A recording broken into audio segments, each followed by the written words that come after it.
Boo. Oh, and bam. That once abode for some repose and conversation. Hello, hello, hello. Hello, everyone.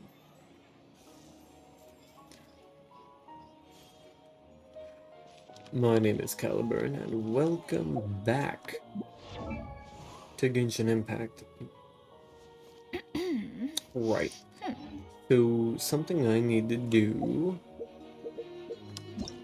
first and foremost, I'm gonna Peace prevails throughout tie the up land, some loose ends. If I could and remember all how things are made. to navigate these menus, it'd be very, very useful for me. What? There.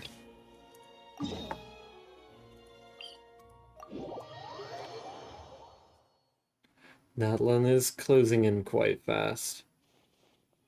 I will not even be close to finishing all of my reputation. But that's okay.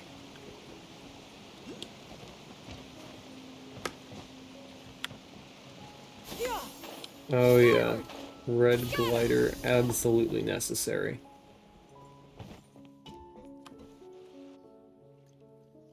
Navia!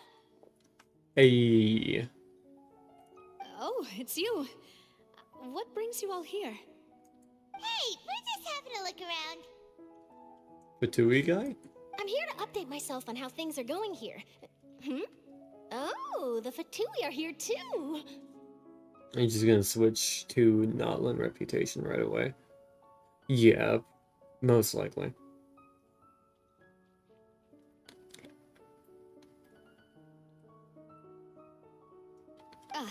Let me introduce you. This is Mr. Garunt Snežević.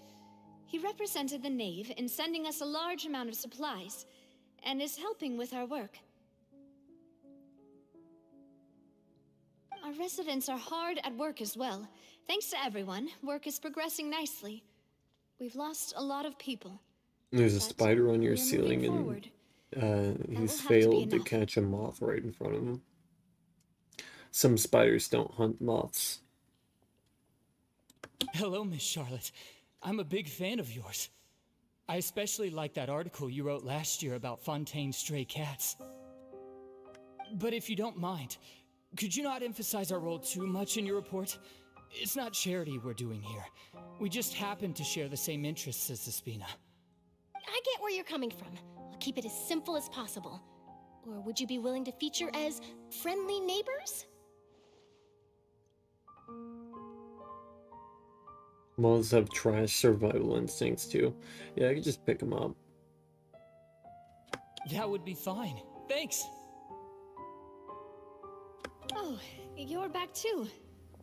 How are things? We finished laying down the construction materials. It'll be another hour before the workers are able to go over there.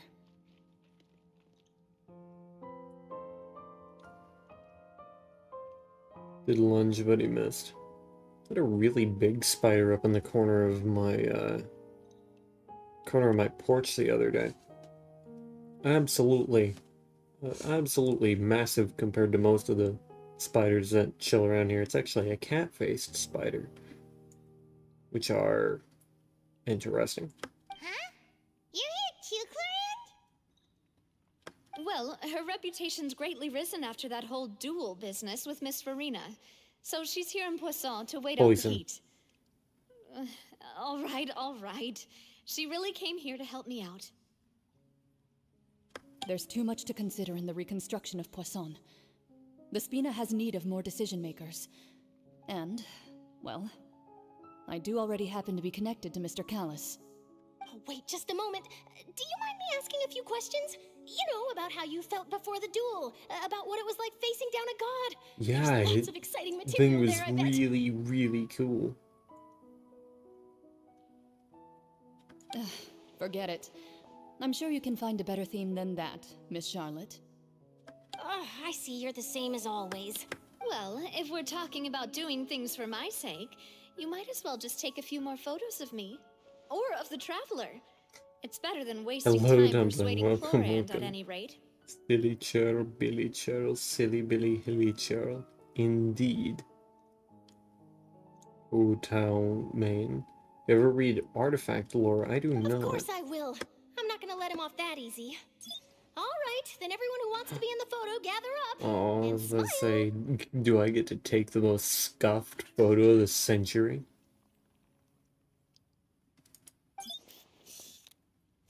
Oh, I don't. How did it go? Was it a good shot? Did Paimon look cute in it? Not bad. Your addition really helped the composition of the picture. All right, hang on a moment. Let me snap a few more shots.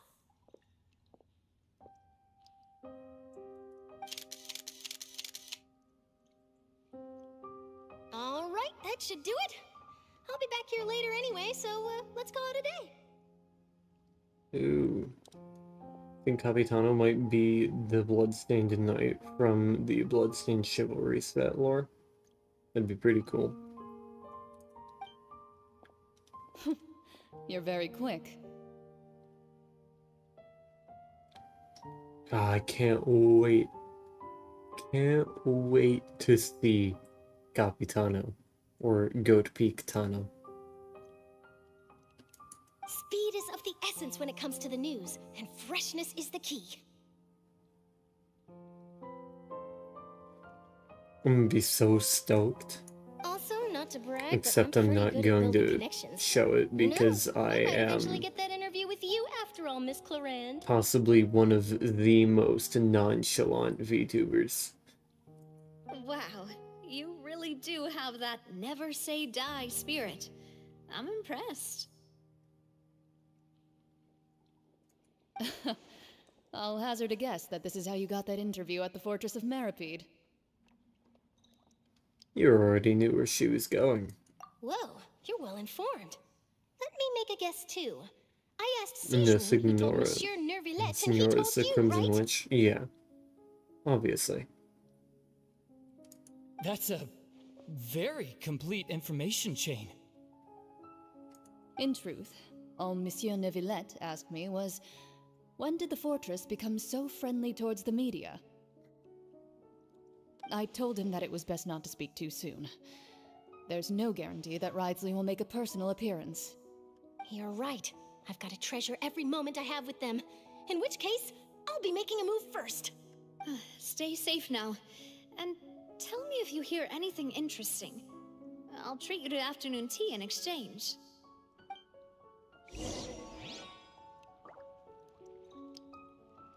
Go to the Fortress of Meripede. Yeah, it's just where I wanted to go.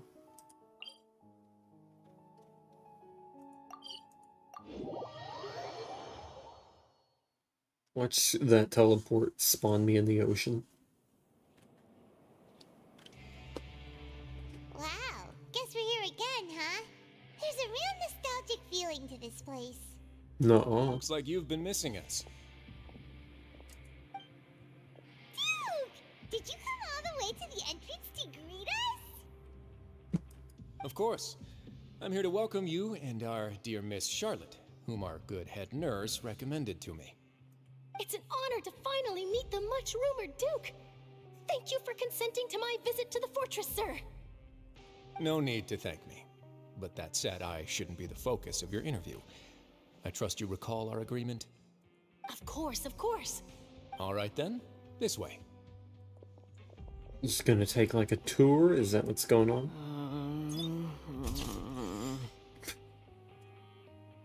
Do you really have to take a picture of a groaning man? Hey, no need to be so nervous. I've already taken all the photos we Oh. need. Miss Charlotte, do these pictures really need to be published on the cover of the Steambird? It would seem that Miss Lorvine doesn't want her face to appear beside that of Mr. Jurier, Sir, please don't say things like that. But it looks like dear Mr. Jurier denies it. Might this interview be very important to you then? No, I just... This is my first time being interviewed, and I'm very thankful to the Steambird for... Crazy that Australia invented Wi-Fi. They have some of the worst internet speeds I've ever seen. Yeah, you can you can thank your companies for that. Get throttled, fool. Now, I might not look it, but I actually Yeah, did meet it's Mr. just Edward like once. my And I'll be internet. honest, I enjoyed Throttled chatting with you into more. oblivion. You've definitely got more of that genius vibe going on. The boat that brought about a miracle, the ark that saved the people. Why, you recreated a myth back there, like an emissary of legend. Still, if I might ask, where's that flying ship now? Huh. Looks like Charlotte's trying to get herself another exclusive scoop. I have to apologize, but that ship is presently in the bowels of our factory. I'm afraid it won't be easy for you to get a shot of it. Really? Well, then in that case, could I have an interview with you to make up for that loss? You already know my answer, I'm afraid. Best you interview our head nurse instead. Or perhaps you'd like to take another photo of this couple of researchers? Did you really have to use the word couple? I thought that's where that was about to go. Well, then, 2 solo photos will do. Is my hair messed up? Please, someone help me have a look. Things sure are getting pretty lively here. We've seen this kind of thing before. Oh, seems like everyone's here. Would any of you like to try this new drink I came up with? Oh no. Ah, Siegeween. Hey, Miss Charlotte. Why don't you, take some pretty photos of our head nurse? Sure. Come on, Miss Siegeween. Over this way. Let's find a brighter spot. Chippers where? Huh? Oh, Not sure. here. Do I have to smile? So, how have things been at the fortress? Same old, as you can see. Fontaine's undergone some changes, but this place is still more or less the same. Other than that flying ship, it got a tad too much attention, I think. That's why I decided to let the interview go through. We should direct more public opinions toward the behind-the-scenes heroes. Am I right, Mr. Jurrier? Miss Lurvine? You're too kind, sir. I believe that you too should have your day in the sun. Not that you would want that, which is a pity. I'll just leave the spotlight to you two. NPCs in Genshin will always be doing relationship stuff, but shippers want to push Kaveh and they'll hype them's toxic ass relationship instead. It's very clearly just like absolute bullying. Lots of things happened that day, huh? But the most I could Anyway, ever see it regarding that as harbinger, is like I'm not sure you a remember, older but and his a 3 little young brother followers are still waiting for being his return. like kind of like butting heads in that kind of brotherly fashion. He sure did win them over, huh? I'll tell them that there's good news and bad news. The good being that their boss seems fine, and the bad being that they must face extended sentences for abetting his escape. Oh, actually, what about you? Are things gonna change for you too? Yeah, I feel like that's like the most reasonable approach to take. What change can there be? The fortress will keep chugging along, and so will my duties. As to what Miss Farina's departure will mean for the nation, and if our laws and governance will be transformed, we'll leave those to the folks in the overworld. Hey everyone, the photo shoot's done. Good. In that case, let's call it a day here. Thanks for your cooperation. Come on, Traveler, let's go. There'll be a next time? Maybe. Who knows? I might write a story about the underwater factory next time. Until then. All right, last stop, the docks.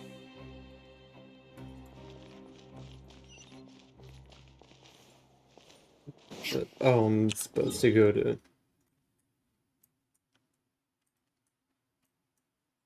It is. There are no real indicators that anything is gay between them.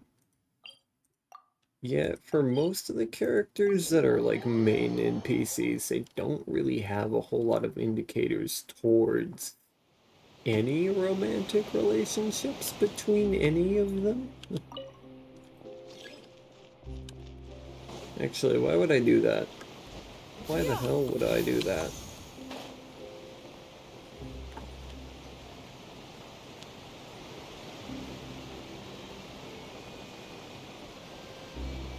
The closest I've ever come to shipping is with Aether and Ganyu, because they seem like they would have a wholesome relationship. At best. Like, that's like the most I could see. And I don't remember what started that, but I remember I had a reason. You really are here! How did you know? Navia mentioned that she stayed in touch with Yeah. Linny and the others after working together. Apparently, they've been at the docks distributing these strange pockets the whole time since. Traveler, Paimon, Yeah, and Miss Charlotte the too. main protagonist has like the most amount of Would you like a magic like pocket? romantic What hints sort of at gadget all is it? It's And a they're, like, the wondrous only bag that one can be used to carry many with things. anything. The water level has returned to normal, but if you see any of your things floating around, you can use this to carry them. Or you could trick a friend into doing it for you. Trick a friend? I wonder which of my friends would fall for that.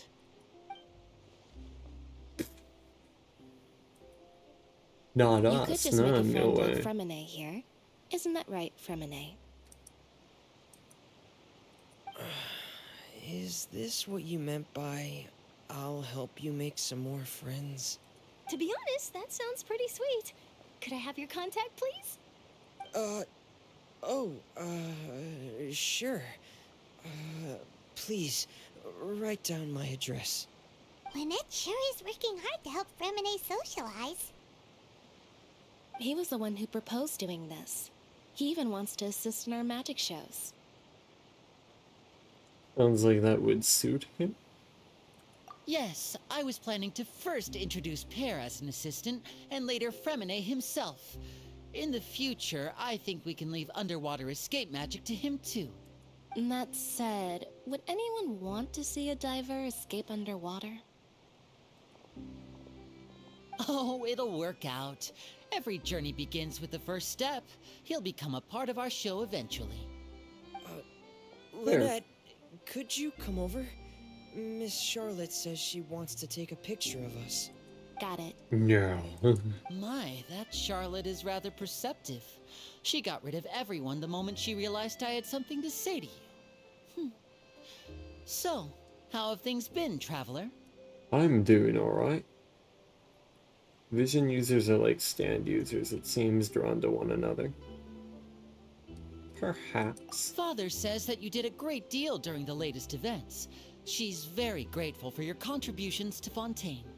That's alright. We were more than happy to help. So, what's she doing now? Oh, I guess you haven't heard. Well, after Lady Farina left, Father and Monsieur Neuvillette opened negotiations, during which he gave Fontaine's gnosis to her as a diplomatic gift. Yeah. A diplomatic gift?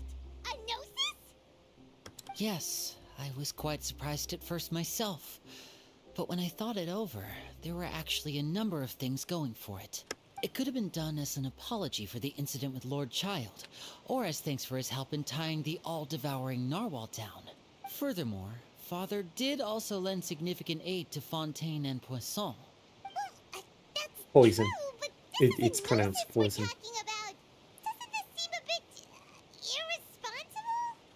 irresponsible? No. I would agree, but I've also heard that it seems that Monsieur Neuvillette has had a significant change of heart regarding the matter. So there's some reason for this that only Neuvillette knows about? I suspect you'll have to ask him about that yourself.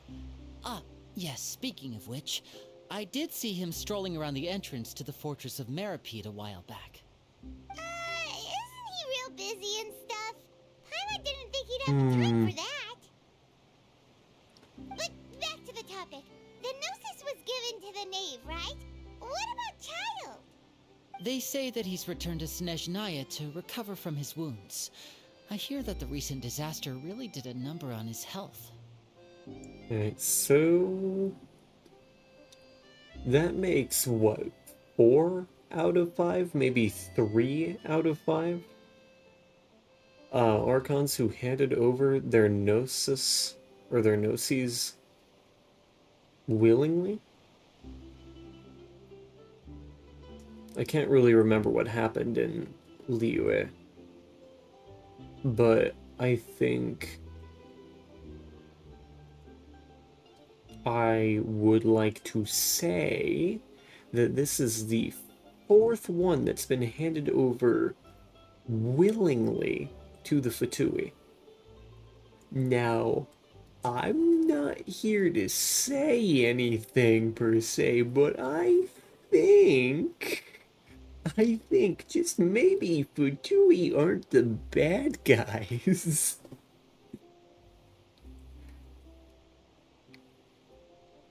Well, I guess I can now call him one of my war buddies. That's true. When you think about it, we've had loads of run-ins with the Fatui. Zhongli did hand it over. Okay, yeah, willingly. Willingly, So guys. shocked Willingly. by such a simple switching of sides? Only Venti had it stolen from him Father! by Well, Rosaline. what do you know? Come to the docks to see how my children are doing and meet the traveler by chance. Please do not pay my accomplishments in Fontaine too much mind. I would have done them regardless. Are you going to What's up, my filth? take the Gnosis back to Snezhnaya? That is our duty as harbingers, yes. Don't be too preoccupied with sides. The goal of the Fatui concerns not a single place or person, but the entire world. With such a grand goal in mind, it is inevitable that we must wear many masks. Switching my masks is something I've always done. Very oculi of you. Yeah, I traded it, yeah. For traveler's safety, I don't remember that specifically, but, well, I don't know. It's been a while since the Fontaine quest. Or not the Fontaine, the Inazuma quest. Why was I not able to remember Inazuma at all? Weird. Well, that depends on many things. I was supposed to voice act No one that one, my truly bad. knows what the future holds. What good is honesty if you can't rely on it forever? As for you, I very much look forward to our next collaboration. Good things cannot be achieved alone, and you've proved yourselves to be great partners. Scaramouche had you otherwise. Yeah, I can't quite remember. Actually, I just remembered something. Please help us deliver A this. vision? All right. I'll remember to return it. Thank you for keeping it safe for him this entire time. And that's a wrap for me. Huh? You're... Greetings, Miss Journalist. Hello. If I'm not mistaken, there are diplomatic channels I'll need to report to take a photo of you. That is correct. So forgive me, but I will not be able to serve as a subject in your article. However, feel free to write as much as you'd like about our dear magicians and our upcoming rookie talent. I will. The sea breeze is quite pleasant. I shall continue my walk while the weather remains so agreeable. Oh, Farewell. they're supposed to be secretive? Farewell, Father. Oh, she has such an intimidating presence. I didn't even dare to take a picture. Thankfully, I've already wrapped up all my pre-scheduled interviews. Thank you all. This'll be more than enough for me to write about, I'm sure. Don't be too nervous. Don't Why worry don't you about take it, a magic Charlotte. pocket before you go? Here, traveler, Paimon, you take one too. I like the intimidation of her Move things presence. about? That's right. Something I like there. Funny. I was giving out magic pockets when we first met, too. And what do you know? I'm doing the exact same thing right now. So many things have happened, but the pockets are still the pockets. It's a bag of holding. I guess this must be life. We will all follow our own paths, and serendipity will lead you to your fated friends. All right then. We'll be handing out pockets in some other districts later, so we'll get going now. Have a good day, you two. Well, guess we sent Charlotte, huh? Shall we go see how Neverlette's doing? As long as he's not so busy that he doesn't have time to chat anyway. I'm teleporting all over the map, am I?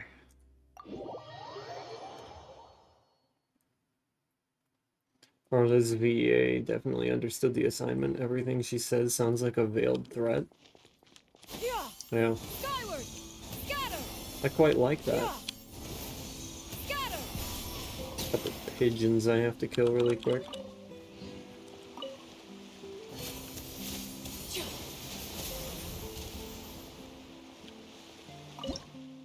Get winded, idiot. Yoink.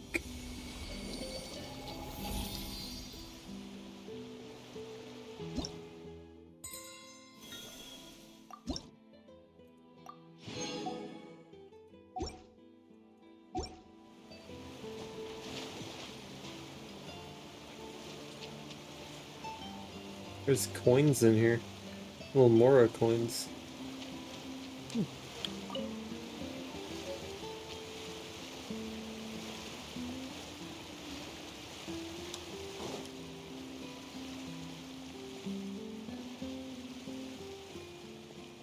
Is it gonna be around? Sure it have. Ooh, he really is there!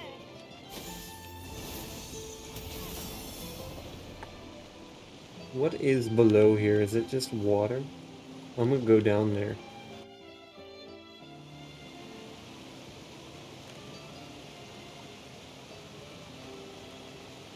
So, you really are here, Neverlette.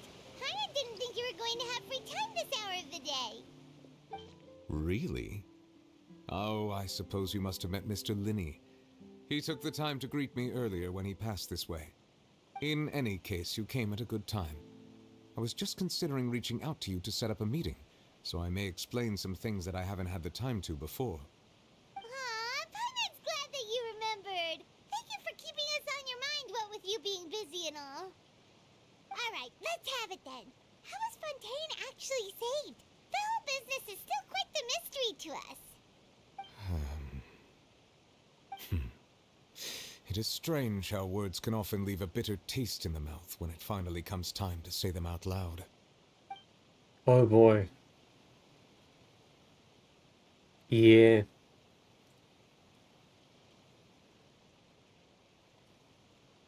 Whoa. So that's what happened? I only saw Farina's part myself. Focalor destroyed the divine throne of the Hydro Archon and restored your power to you, transforming you into a fully fledged elemental dragon sovereign. But Paimon still doesn't quite get what you did to save the Fontainians from dissolving. For me, the authority of the ancient dragons refers to absolute control over the hydro element. Fontainians were incomplete humans born of Egeria's use of the power of the primordial sea, with constitutions similar to that of mimics. But so long as those primordial energies remain within them, I could use the ancient dragon's authority to grant them true blood, after the fashion in which life was first brought into being on this planet. In other words, when I gave my verdict, Fontainians became true humans, and thus would naturally no longer be dissolved by water from the primordial sea. Excellent. Focalor must have counted on you to make that decision as well.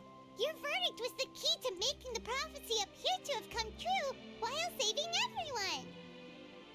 You could say that it was in that moment that the Fontainians were finally truly born.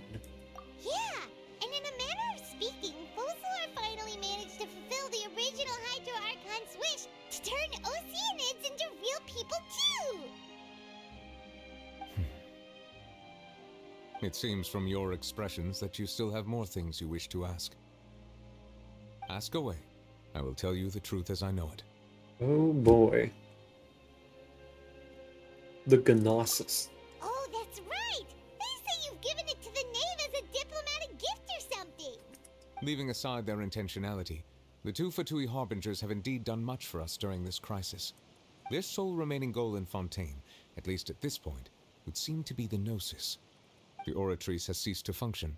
The Hydro Archon's divine throne is now no more, and I do not need the Gnosis's power. As such, it has lost all meaning for Fontaine. If the Fatui have impure designs, then we might as well accede to their request now, and avoid unnecessary conflict. What complicated considerations?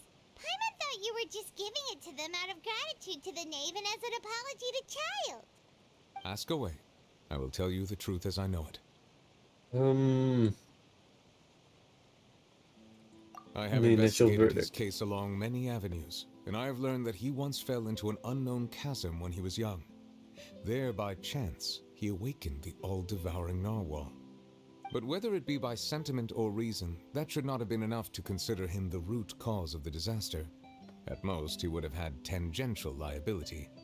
As for the judgment passed by the Oratrice during the trial, whether it was due to that liability by association or Focalors deliberately using him to buy time for us on the assumption that he would be able to hold the creature off, I cannot say.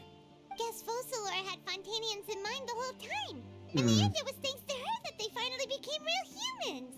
Hang on a second. Paimon suddenly got another question. Back when Fontainians hadn't It's yet become also real Child's humans, were the consolation. children they The had narwhal. also transformed Oceanids? Life has always flowed like water. Do you recall how Fontainians would often come to the Fountain of Lucine to pray for children? Monoceros. Yeah, Lynette said the fountain is where all the waters in Fontaine converge. In truth, Kylie. even those couples did not know that such prayers were no mere custom, but instead a form of ritual. Those Oceanids who were blessed within the spring water would later descend as new humans in the coming months. Paimon sorta gets it now. Either way, seems like this ritual won't be of any further use, but it'll probably live on as a local custom. Ask away. I will tell you the truth as I know it. You will The soon next be heading stop. to Natlan, I presume. Natlan. I'm afraid that I have little talent as a travel guide, so all I can do is tell you what I know about that land. As far as I'm aware, Natlan can be said to be a nation of dragons. A nation of dragons? You mean like you? No, No. I suspect that I would not find myself welcome there. Unlike ancient dragons such as myself, the dragons of Natlan have undergone long years of development and evolution. Large numbers of them have entered a form of coexistence with That's your humanity. Fontanian Natlan is mom also and the dad nation where of babies come from. War ravages those lands like an undying flame. There is one other piece of information I got incidentally from my negotiations with the Knave that I believe may be useful to you. The Harbinger known as the Captain has thrown his hat into the endless Fontanians ring have of the war. Fountain of Lucine. Sounds like a real tough customer. Seriously, everywhere you look, there's a Fatui Harbinger doing their thing. I suggest that you this is fully great. prepare yourself before going to Natlan. In the meantime, Fontaine's doors will always be open to you. Ask away. I will tell you the truth as I know it. Yeah, about that. Fontaine. Leslie said Farina has already left. What's that all about? Ah, Lady Farina. The people are only aware that her death sentence has not been carried out. She abdicated the post of Hydro Archon and left affairs related to that title to me, before leaving the Opera House. I related Focalors' words to her faithfully and completely. Yeah, After hearing them, what? she seemed neither saddened Would they nor comforted. understand She that simply he's said that she was the... tired and needed to rest. Having said that, she You know then about packed the her things chest and and the moved out of the Opera House, Polynathiel? I'm about not to. unlike how an ordinary person might. If it's not there, But then I she's know. still got a place to stay, right? You need not worry. I will make arrangements to ensure that she will not want for food, clothing, board, or travel. In truth, I am somewhat happy for her. All I need to do is wear and tear on her absorb spirit will, the of course, take crab time and to break heal. all the pots. But now that she no longer has to play the role of Focalor the Hydro Archon, Absorb the she can crab. finally lay down her burdens and lead a normal life. What about you then? What are That now that is a you've regained your full phrase powers as the that is Hydro brand Dragon. new to this world. After Focalor passed on, the oratories also ceased to function. This matter will directly affect our trials. After much careful consideration, I've decided to take over its role in our courts. From now on, I shall hear cases and pass verdicts by myself. Looks like you're still considering stuff from the perspective of the Udex, huh? As an elemental dragon, there are indeed many things that I must do. But this power and this duty, in a manner of speaking, you could say that both were granted to me. As such, before I attend to my other responsibilities, I must first and foremost continue to serve Fontaine as its highest judge. The duty of the Hydro Sovereign and the duty of the Udex shall coexist within my person. Additionally, the Hydro Archon's departure has brought about another problem, which is that the Opera House shall no longer produce indemnitium. That's true. Oh. Their power was derived from the people's faith in the Hydro Archon, wasn't it? Wait, but the various mechs and machines in the city are all still okay. Where are they getting their energy from? As I am now, I have full command over New Musia, and it can serve as a complete substitute. Another reason why I cannot quite leave Fontaine immediately. Wow. This ancient dragon's authority stuff is really quite useful, huh? Ask away. I will tell you the truth as I know it. With no more questions. Hang on a sec. Paimon's still got a question about the Gnosis. Wait, When the... we spoke to Linny earlier, he mentioned that your attitude towards giving away the Gnosis had clearly changed. We guessed that there might be some reason for it that only you were aware of. Ah. Actually No has wonder something the House of the Hearth is new. the Fatui's intelligence division. They are certainly sharp. So regarding this specific issue, I was just getting ready to share something with you. What is it? In truth, I exchanged some further words with that lady named Skirk after sending you two back to the surface. It went something like this. Oh.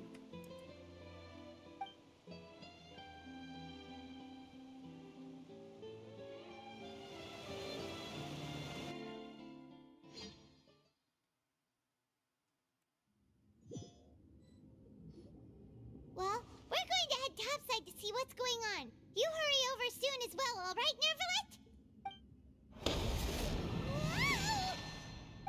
What next? Oh. The all-devouring narwhal isn't here, so I'm no longer getting any interference. I can finally catch the scent of your power. What it's made The of. scent? It is the authority of the planet's primordial dragons, but with something very similar to a god's curse mixed in. It's quite a novel blend. I'm sure I've encountered something like this before. What was it again? I do not know what you speak of. Ah, of course. How could I forget?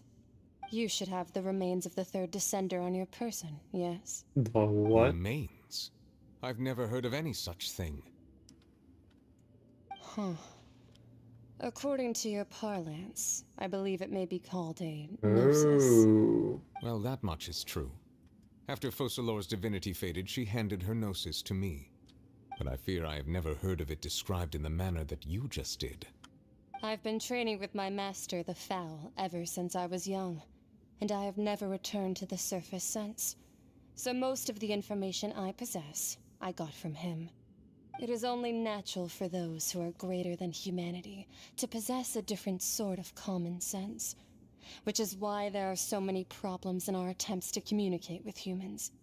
Regardless, you should probably get rid of objects of misfortune to prevent any disasters from befalling you. To live in itself is a blessing. But once a person dies, the bonds he once had with this world shall all turn to curses. What do you mean by that? I don't recall who the third No descender need to is. fret. These are just my personal thoughts. Or what the third My descender reason is. for no longer wishing to return to the surface. This third descender you refer to, Oh, who are neat. they? And when did they die? Nice timing. Master never mentioned them to me. Perhaps it just wasn't that important for me to know. If you're interested, though, I could ask him. I'll be sure to pass the Well. answer on to you next time. Next time?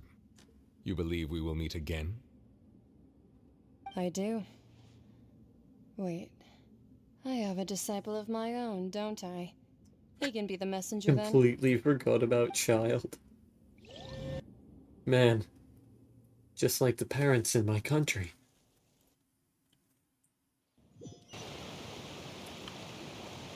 That's That what was she really told dark. me. Whether it would prove useful or not, I wanted to pass that information on to you. The You know, the remains of fourth is the third traveler. descender? So that's what the Gnosis actually are. Paimon just thought they looked like chess pieces. How could they be a person's remains? All You the ever same, hear of assuming that there was no cremation? misunderstanding or special metaphor at play, that is what she meant to say. And she said that it would bring misfortune and that you should check it, which is why you gave it to the Fatui. If she speaks the truth, then I would simply be putting Fontaine at unnecessary risk by keeping it here. A descender. I am the fourth descender.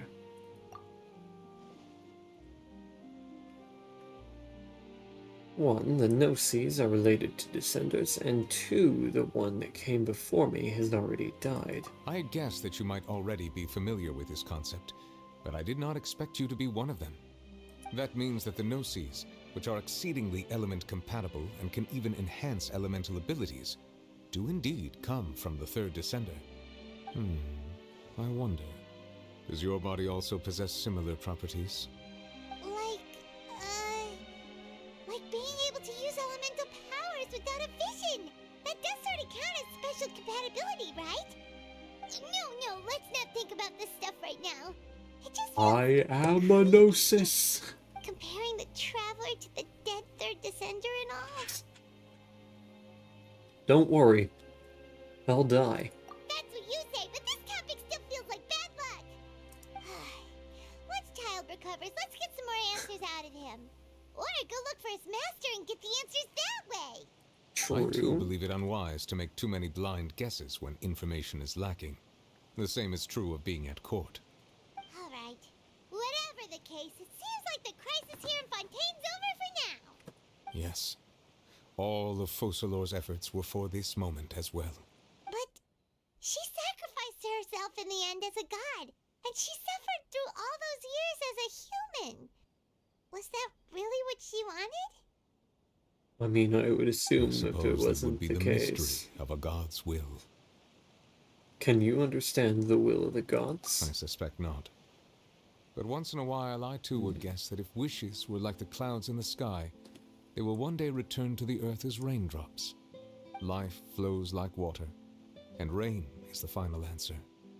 The water levels may sometimes tilt one way or another, but the rain falls fairly upon all. And what, ultimately, is the difference between the rains that fall upon all of us? What?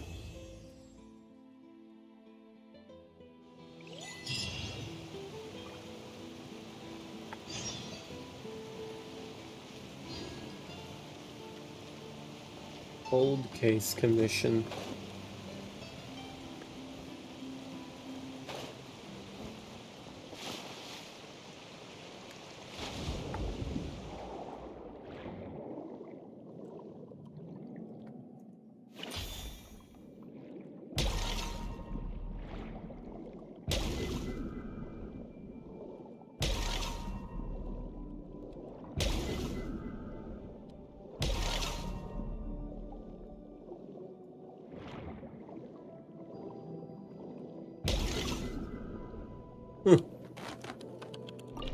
So I haven't got it yet.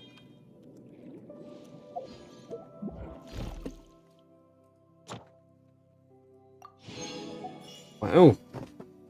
Brilliant. So we've already gotten that taken care of.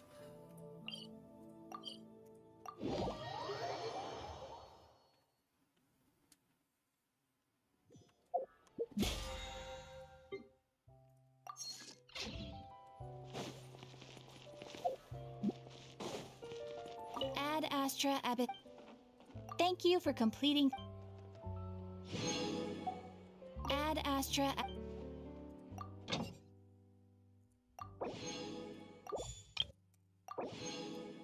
Into the mines with you.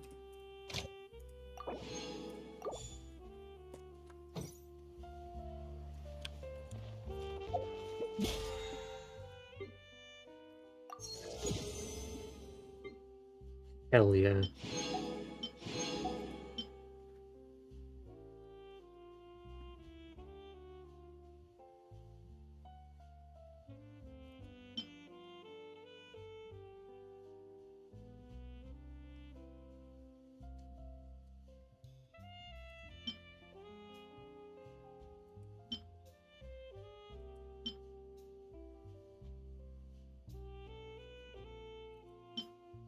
We'll grab Serpent Spine because I know I'm probably gonna have a Claymore character that wants it eventually.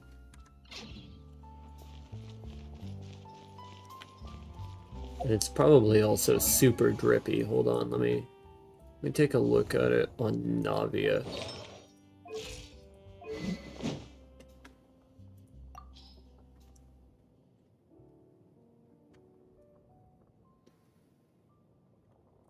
Oh, I already have one.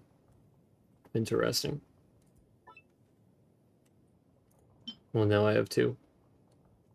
It is a pretty drippy weapon.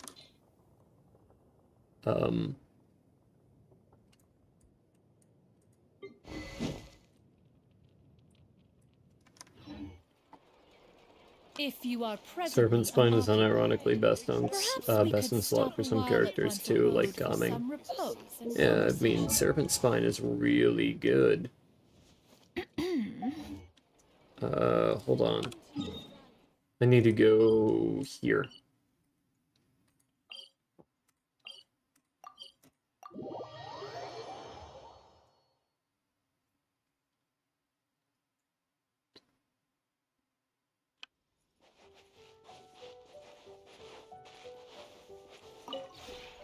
Maybe you're not used to the place at the moment.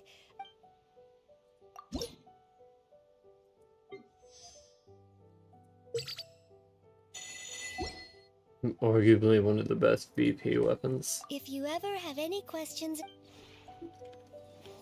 Yeah. Other than probably Ballad of the Fjords.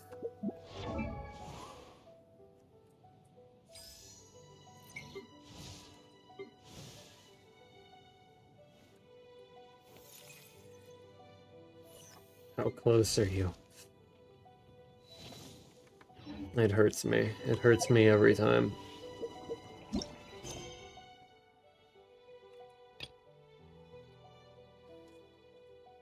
What the f... Oh, it's because I'm in this fucking teapot.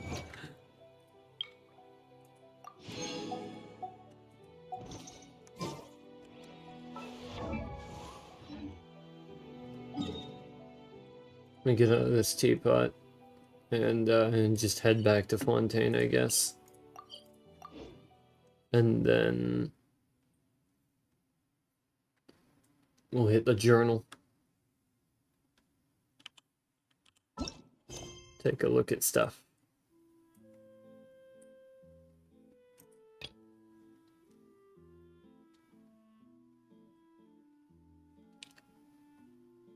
You're kidding.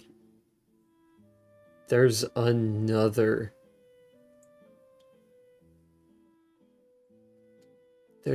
act after this. Holy shit, I thought that would be interlude by now. Why the hell is it in Sumeru? Wait, what? What's going on here?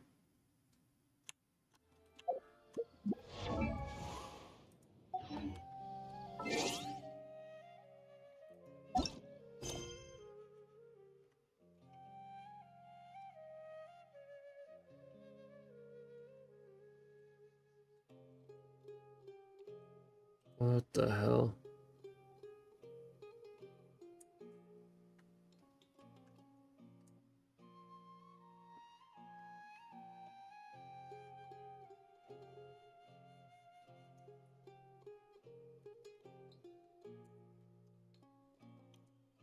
I've gotta be missing something here.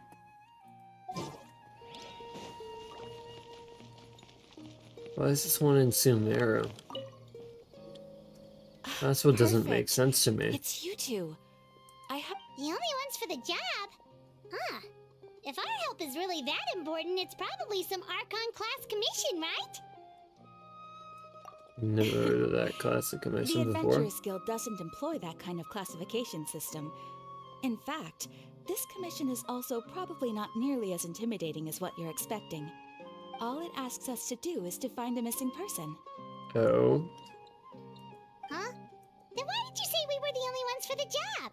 I came across this commission while reviewing our backlog not too long ago.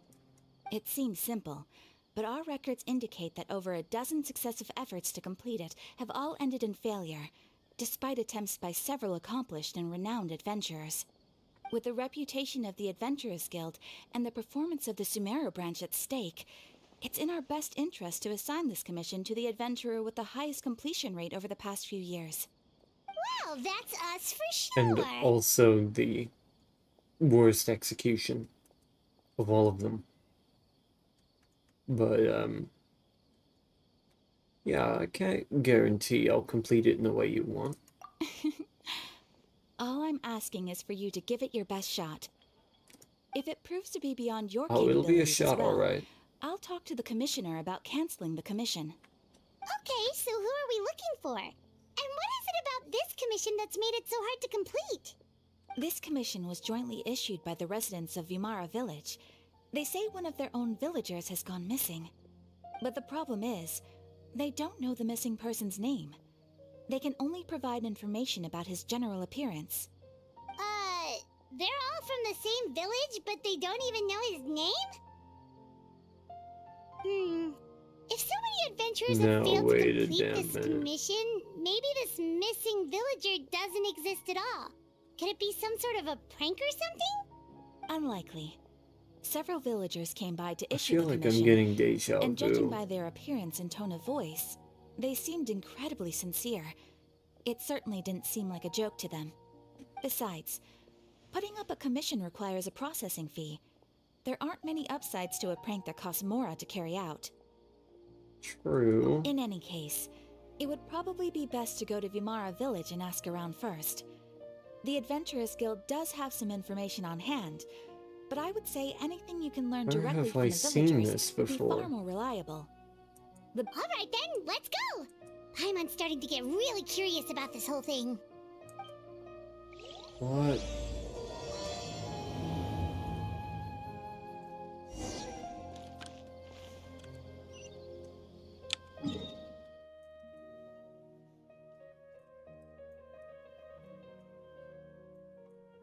Wait. Huh?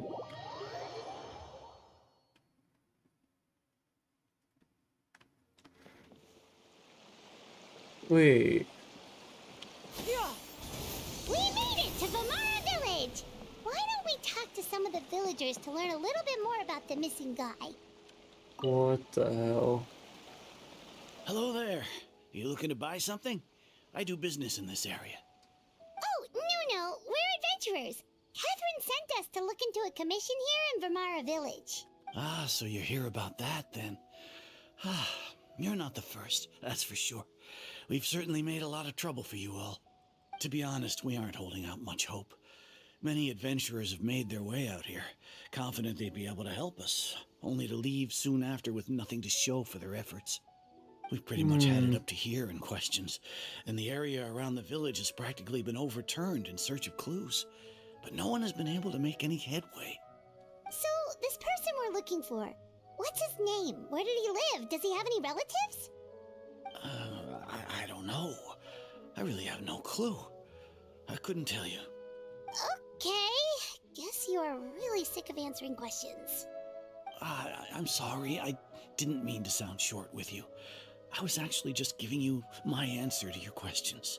Is there anything else you can tell us? I know it may seem like we don't have anything to offer by way of information, but I promise you, we all have a very strong impression of him. When you live in the same village as someone, you develop a lot of memories together, you know? We just don't know the specifics. Maybe we did at one point, but that information is long gone by now. I've definitely been here before. We've all exchanged what we know, and that was the only logical conclusion. Alright, specifics aside, then, what kind of person was he? Young guy. In his early 20s, probably. Incredibly kind sort of person. Always willing to lend a helping hand. I'd chat with him when I didn't have any customers. I even saw him stick out his neck for others on more than one occasion. Very interesting guy, that one. Now that you've started talking about him, you don't seem nearly as down in the dumps as you did before. Seems like he left a pretty good impression on you. But of course, everyone in the village is pretty fond of him. We wouldn't have issued that commission otherwise. There aren't many young people like him nowadays, so genuine and pure. To think that he just up and disappeared one day. I just hope nothing bad happened. Could he have just moved away without telling anyone? No, he's not the type to leave without saying goodbye. And anyway, moving away without being seen by a single person in the village, there's no way he would have been able to manage that. Huh. Alright, thanks for the information. We're gonna go ask around some more. If this commission is really as challenging as Catherine made it out to be, we're gonna need to carry out a very detailed investigation.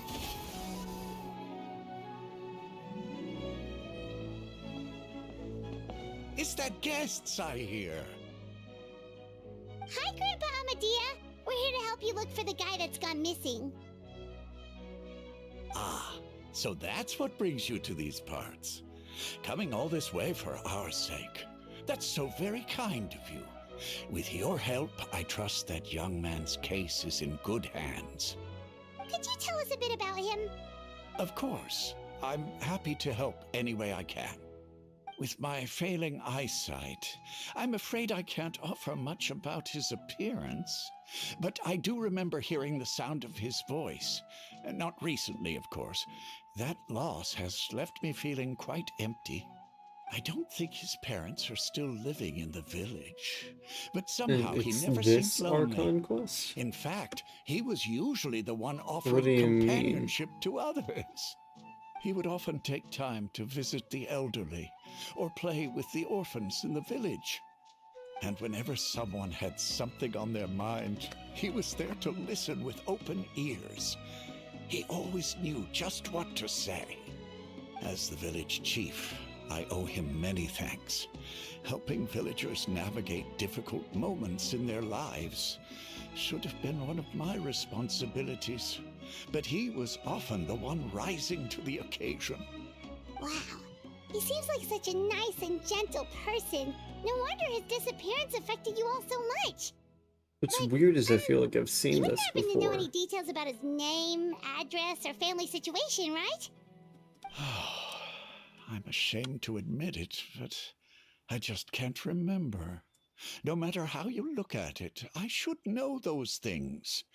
But for some reason, no matter how hard I try to remember, the information just doesn't come. Perhaps my age really has caught up with me this time. It's okay. There's no need to force yourself to try and remember. We'll figure something out.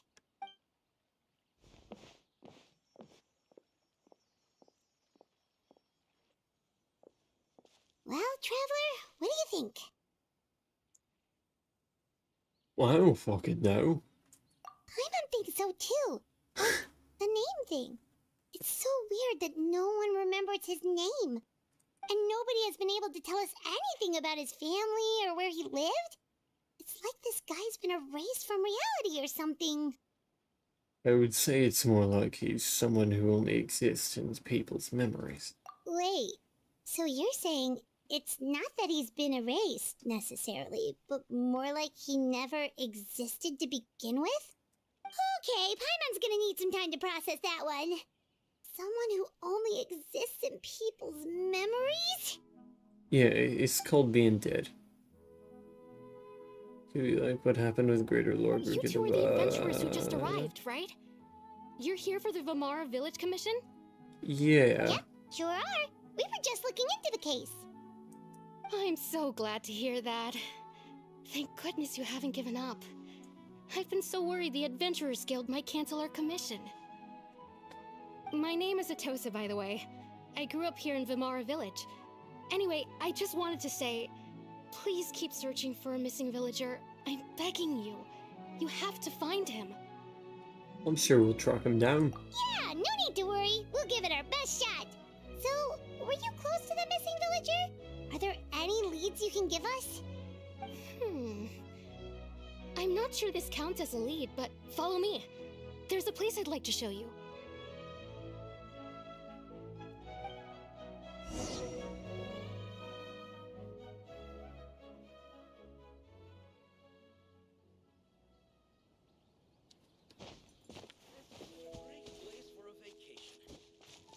Yeah! Scatter! Yeah! Scatter! Yeah! Skyward! I'll say, please don't tell me that's in a cave. Is this the place? Under this tree? Yep. I know it doesn't look like much, but this place is very meaningful to me. It's so full of memories. We used to always sit together under this tree and talk. Sometimes we would look up at the clouds in the sky, or stop to feel the wind against our skin. We could sit there for hours at a time, never realizing how long it had been. I was actually adopted by the people of Vamar village. The forest rangers found me in the woods as a child. I was surrounded by such good people, and growing up in the village was so lively. Still, there were times when I couldn't help but feel incredibly alone. Hmm. How should I put You it? brought the big guns. When something's bothering you, or when you have good news to share, you always want to talk about it with somebody. But for the longest time, I didn't know who I could talk to, or if I should say anything at all. Everyone has their own problems to deal with. Even if I might want to confide in others, I don't want to become a burden. That's what family is for? Really? You know exactly how I feel? I used to have someone like that. A family member that I could talk to no matter what. Wow, that sounds really nice. You're quite lucky. When it comes to our missing villager, well, I guess you could say that to me. He felt like both a family member I could rely on and a friend who could really understand me. No matter what came my way, I knew I could always talk to him. He was so thoughtful and pure, and patient too. Whenever I talked to him, he would always seem so interested, as if the things I was describing were just as important to him as they were to me. Ever since he disappeared, there's been so much I wanted to tell him. No, none of those things matters now. I just really want to see him again. Wow, you two must have been really close. Did he ever tell you anything about himself? He mostly just talked about interesting things he saw around the village. He'd share a lot of his own wild ideas as well. Oh, right! I did ask him about his parents once. But all he said was, they're not here anymore. Oh. I didn't know whether that meant they had left the village or passed away, and I didn't want to pry. Still not much to go off of.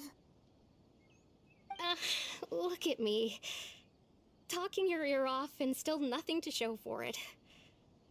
I'm sorry I wasn't more help. You helped us understand him better. The last time I talked this much in one go was when we were still together. Come to think of it, every time we talked, it always seemed to be around dusk, just like right now. Time always passed by really slowly.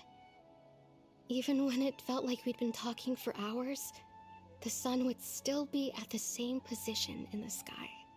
Well, time always seems to pass slower when you're relaxed, right?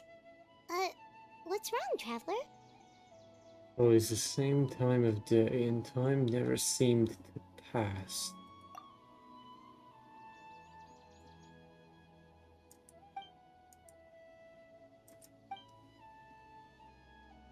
Hey,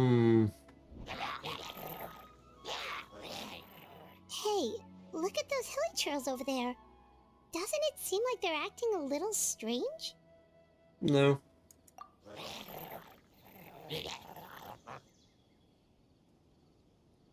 The Abyss Order. Could they be the ones behind all of this?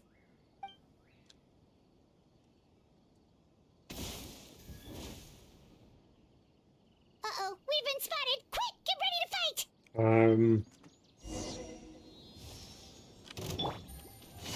Busted.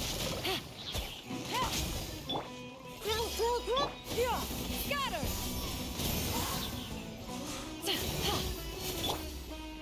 Quietly now.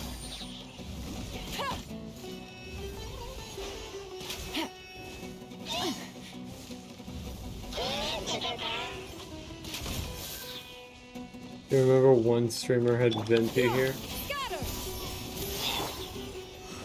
Only not the most fun thing. Oh. More of them, huh?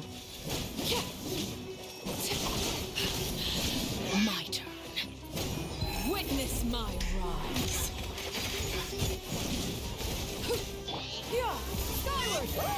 Maybe when the other ones came in. Busted. Everyone hold hands! Yeah, second group would have been destroyed. First, Quietly now.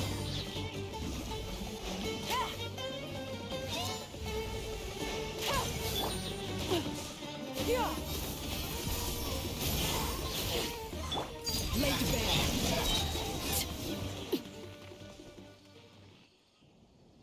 Thank you so much. I wasn't expecting monsters to show up. If you hadn't been here, I'm not sure what I would have done. It was no trouble. question now is, what's the Abyss Order doing here? Now that I think about it, the hilly trolls around Vilmara village have been a lot more active lately. They seem agitated and would often attack anything in sight. Chief Amadea doesn't allow the children to play in the area around the village anymore. Maybe the Abyss Order really is involved. Well, we should head back and check out the situation in Vilmara village just in case. If the Abyss Order is plotting something that could spell trouble for the villagers.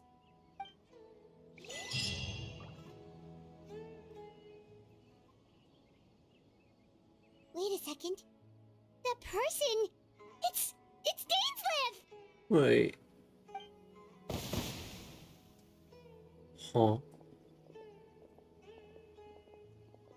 Ah, it's you two. Oh, a friend of yours? Well, I'll leave you all to it then. I should head back to the village and check up on Chief Amadea and the others anyway. Well, see you later. Yep, see you later, Atosa!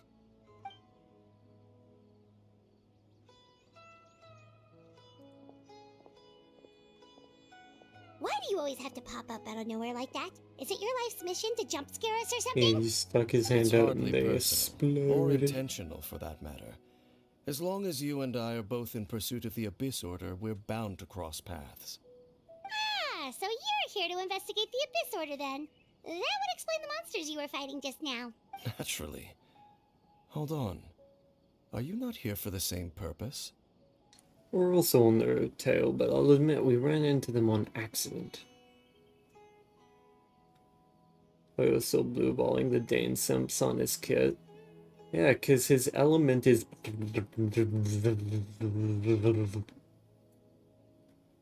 So obviously they're going to be real secretive about that. No matter.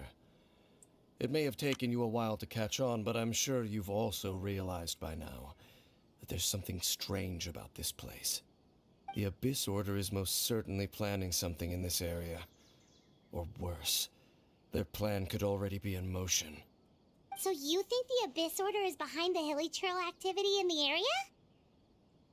As things stand, I highly doubt that is their primary motive.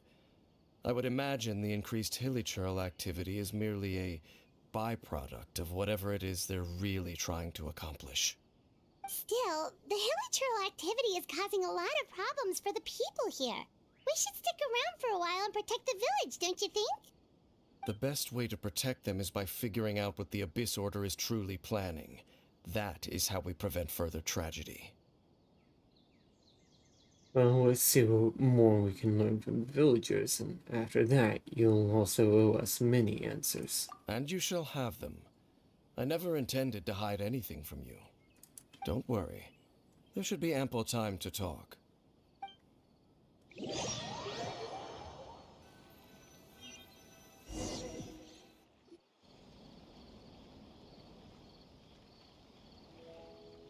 Ah, so that was the commission that brought you here to Vimara village.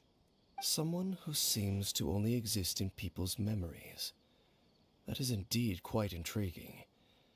I would agree that it's unlikely you have a simple missing persons case on your hands. However, any possible connection to the Abyss Order is still unclear. It appears all we have by way of clues is increased hilichurl activity, and that is certainly not much to go off of. Well then, how about the intel you promised me? Right! That mysterious voice he heard in his sister's memory. The one who called himself a sinner. Who is he? Traveler, let me ask you this.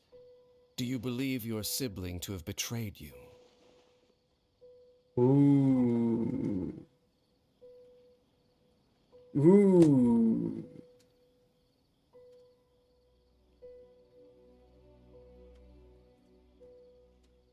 The music kicking in right now is so...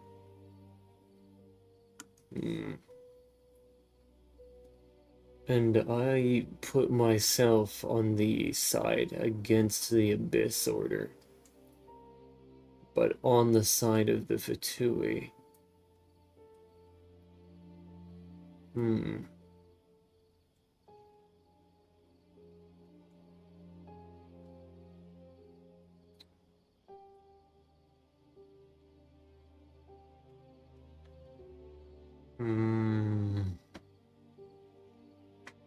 If I'm pro-Fatui, anti-Abyss Order, and anti-Heavenly Principles by being ostensibly for the Fatui, then, in a manner of speaking, yeah. I sense hesitation in your words. After all, you still haven't figured out the whole truth of what happened. There's still hope for the two of you to reconcile. Irreparable damage has not yet been done. The sinner you wish to know about, his situation is different. He and his fellow sinners have long betrayed me, and long betrayed their nation. His name is Vedrfolnir, the Visionary. I'm loath to admit it, but he is also my kin, my older brother. Your brother? What really happened in Conria back then? There were 5 of them, the 5 sinners of Conria. The wise Roptatir, the visionary Vedrfolnir, Rhine-daughter. Rhine-daughter, the foul Sertologi, and Rehir of Solnari, Rerir. No matter how eroded my memory may become, I will never forget their names. One day, I shall have my vengeance. Wait, some of those names sound really familiar. Jane Sasuke. Rhine-daughter is the one who Sasuke created vibes Albedo. right now. Sertologi is Ironic Scurf's considering his master. English VA. I don't actually know And his the one we English just learned VA. about, Dane's brother, Vedrfolnir. If he was the voice of the sinner, then the one who inspired Clotar to create the Abyss Order was him. Yeah. If that's true, then the stone slates we There found were once people of great esteem in Conria. Those who carried the hopes of the nation. They were the best of their peers, outstanding in their respective fields. 6 of us, together. We should have been the ones to prevent the disaster. The ones to stop the Vinster King from continuing to rock the foundation of the world. Yuri Yet, Lowenthal. Deep within, the five of them craved something more. They could not resist the call of the Abyss, and divided among themselves a power that could destroy the world. So they became sinners, but also transcendent beings, each in possession of world-shattering power. And when the cataclysm occurred, not one of them stood up in defense of their nation. Not one came forward to prevent the tragedy, and for that, they shall never have my forgiveness. And then, my sibling came into contact with your brother. Indeed. If they are not stopped, the day is sure to come when they will also betray the entire world. Must be hard for you to talk about all this, but thanks for telling me. Of course. As I said, I never intended to hide anything from you. So, Dane, what have you been looking into all this time? I've continued to investigate the questions surrounding the Loom of Fate. It's been quite some time since the initial operation was launched.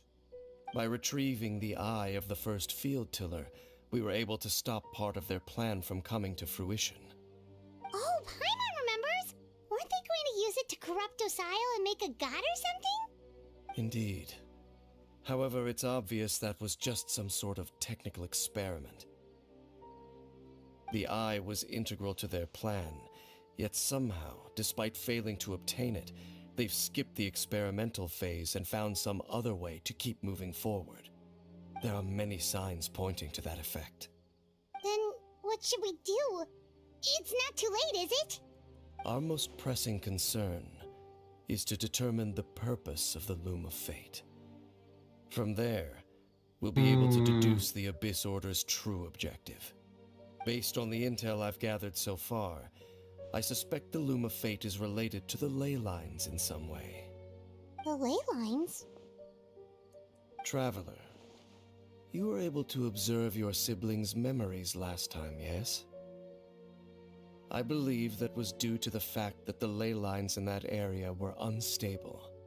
My recent investigation has shown that Abyss Order activity in a particular area is usually followed by a series of issues with the ley lines.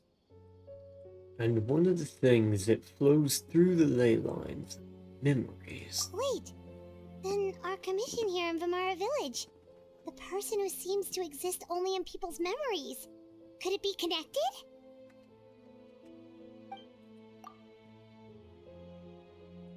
So interestingly enough, in my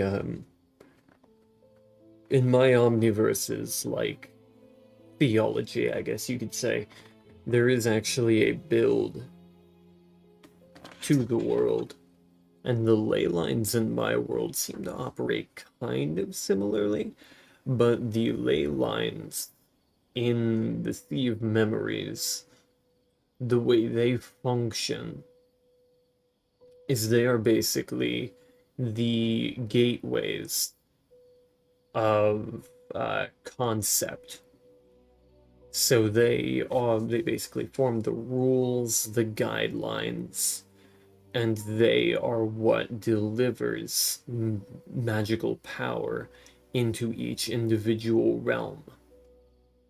They are also the remains of not just Yggdrasil, but the primordial ones beneath them. Or beneath Yggdrasil. So these ley lines, what they basically are is leftover power, which is leaking into each individual timeline at different rates. And the three named primordial ones, Terra, Albedo, and Tyrokon, both had differing levels of power and vastly different levels of power. Terra left behind very little.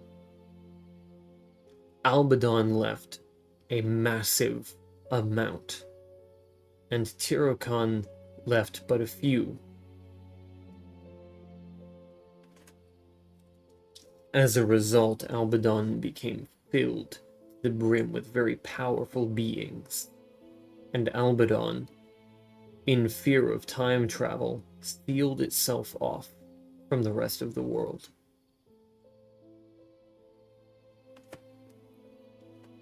Albedo, the timeline, or the plane of existence. Sounds Sanderson-ish? I'm not sure how exactly, or what exactly that means. But in effect, Terra, Albedo, and Tyrokon created the 3 planes of existence that are known to Oculi.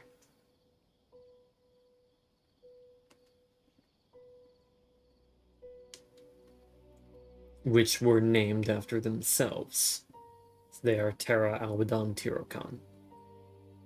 Or the Terran plane, the Albedonian plane, and the Tyrokani plane.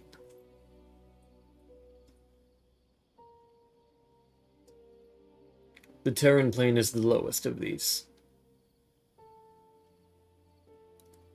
And that is where I originate, specifically in one of the 27 major time trees. Brandon Sanderson is an author known for establishing rules of magic and physics in his world building.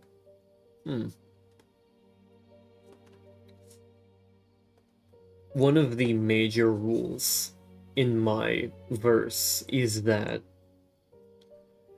science and magic are inversely correlated. Where there is more science, there is less magic. Have things with too much science, and they will be completely incompatible with magic. Have things with too much magic and science will be completely non-functional.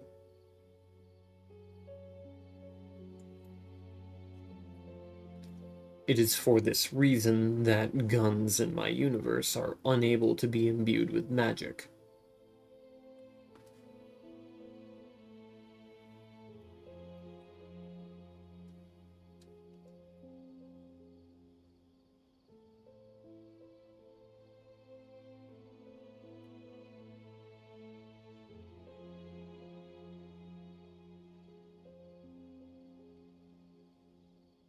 But yeah, there are many rules that were set out by the primordial ones, who had power over the very concepts the world ran on.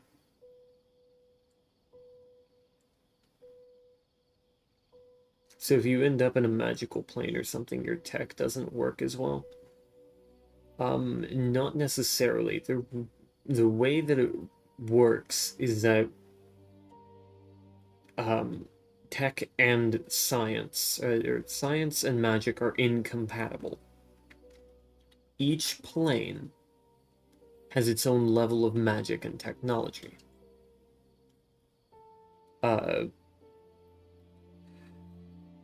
Terra has a lot of technology, but almost no magic. It is also the middle child of the planes. In Albedo, it has both high tech and magic, but they are completely exclusive from one another in that timeline.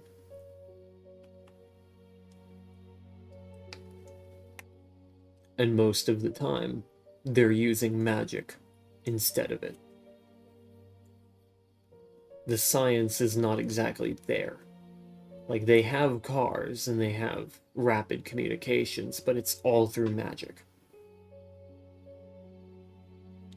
Middle child of the plains.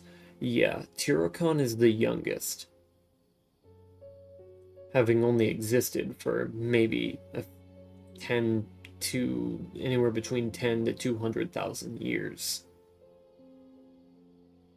It's very, very young.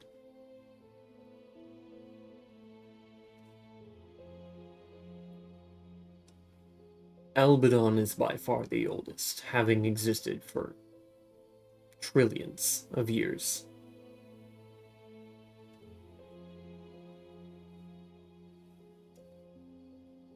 And Terra is about in the middle, existing for a few million.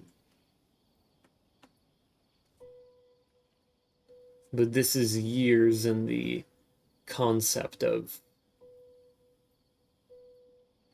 the eternal present, because in the sea of memories, time is completely absent.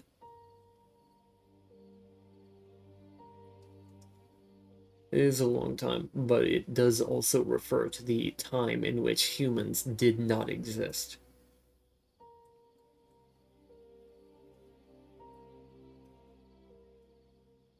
Another very important note is that the universe is dead.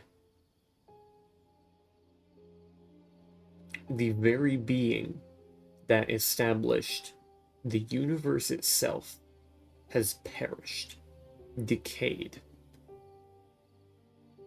And the major issue in my world is that the universe is decaying,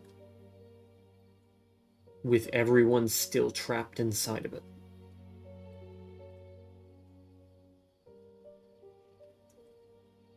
So as the laws begin to break down, we will begin to see, laws aren't going to break down for a very long time, but the laws will start to break down. And when that happens, fissures will begin to form, and very, very catastrophic things. Entropy, yes, that was referred to in one of my Twitter posts.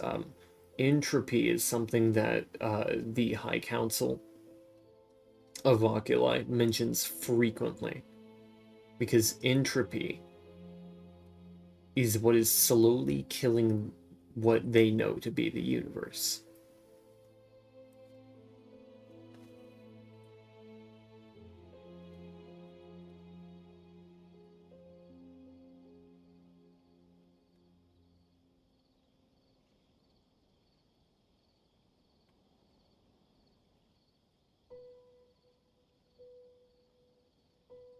Our goals, Oculi's goals, is to stop the universe from decaying and to secure Terra from time travel.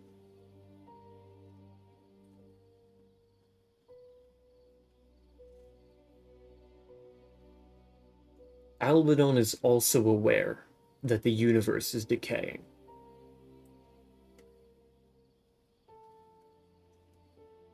But Albedo is not powerful enough to stop it.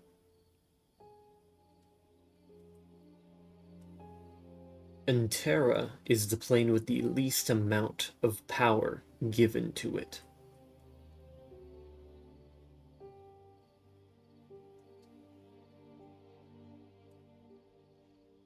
So that is the setting, generally, of my world.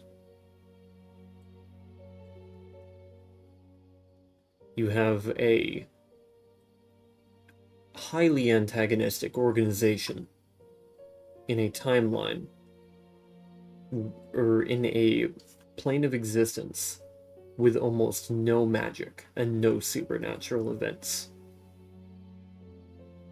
And they are the ones that are actively trying to stop something that even the most powerful beings can't.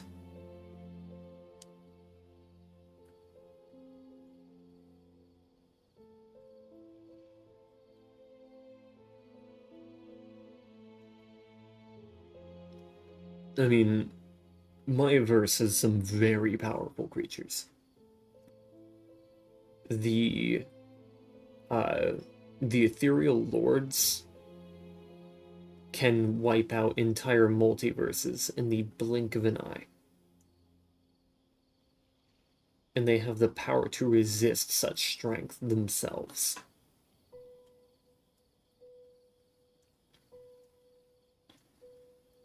But they are not strong enough to rewrite the rules and the concepts that the world is founded on.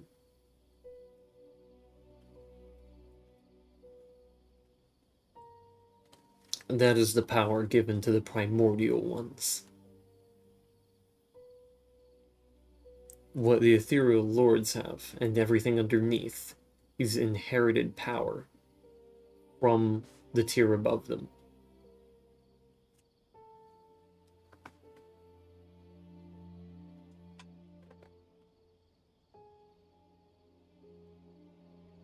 And this is really interesting because absolutely none of the first book mentions this at all.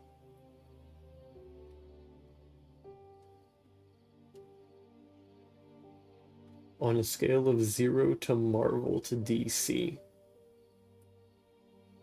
I'm not sure what you're trying to say.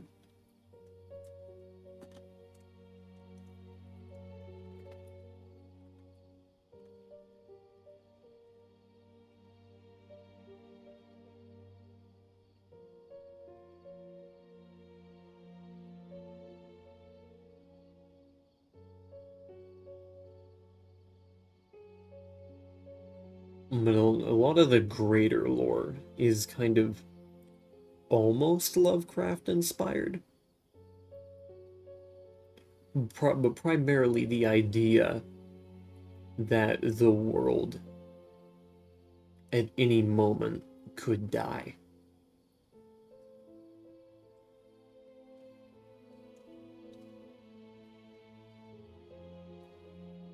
I would say the world's been inspired by like a lot of different things.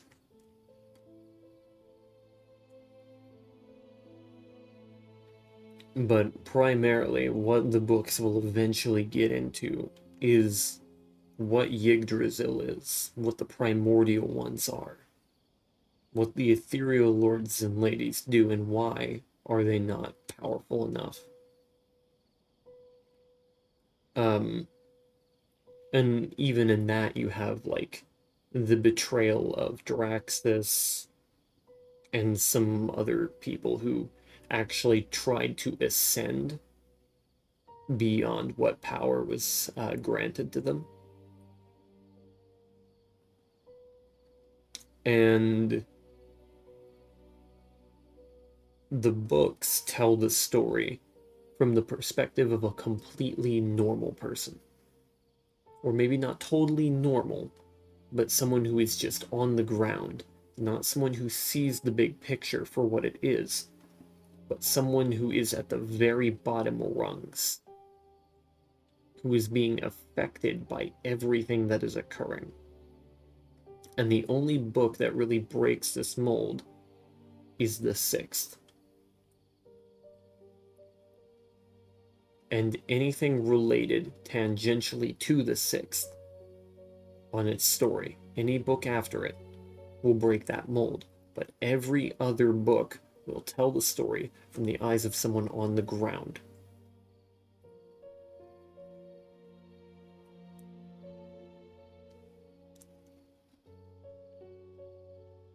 And that's where the first book is taking place, which I have posted less than 5% of it, mind you, on Twitter. Hello, you. Hello, hello. Welcome to the stream. I'm talking about my books. And my omniverse, and all the lore behind my character, and the universe he exists in. You remember Red Rising series, where they went and split the views and had someone on the ground, so to speak. So, the first book is in the perspective of a lumberjack by the name of Jonathan Price, who is a survivor of an apocalypse. And through that, he knows almost nothing about what's going on. So what he's seeing, instead of like the purpose and the intentions and all the actions, the very specific things that they are doing in order to meet their goals, he is seeing just the action itself. And at a face value, the actions that Oculi takes will always be horrifically negative.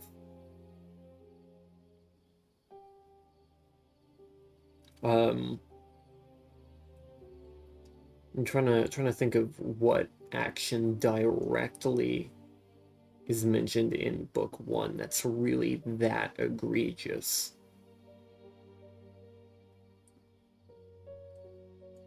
Okay, nothing is mentioned in book 1 specifically.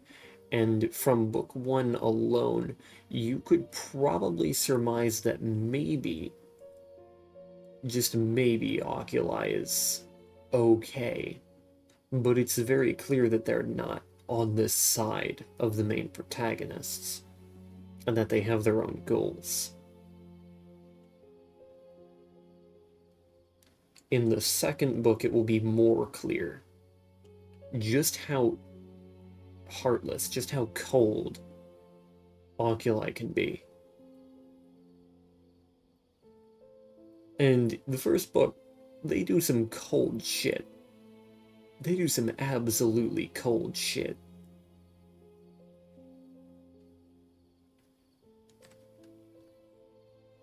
But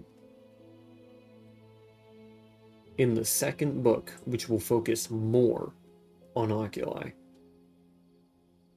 and what they're doing in that world, that will show you some of the crimes, some of the horrific and downright just deplorable shit that they will get up to.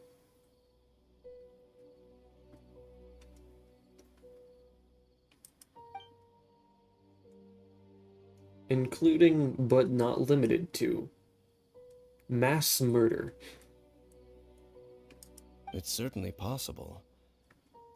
I'll join your investigation tomorrow. This missing persons case could very well turn out to be the key to unraveling these mysteries. Well, if we're teaming up with Dane again, we're gonna need all the energy we can get. Let's try investigating somewhere a little further away tomorrow. Mm-hmm.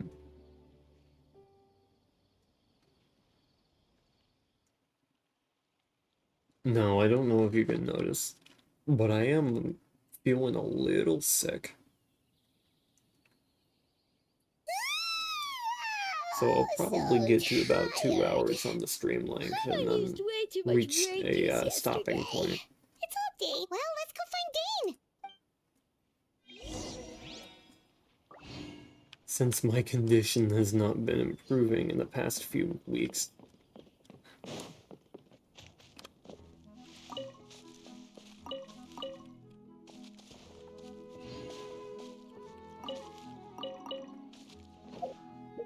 We'll see what happens.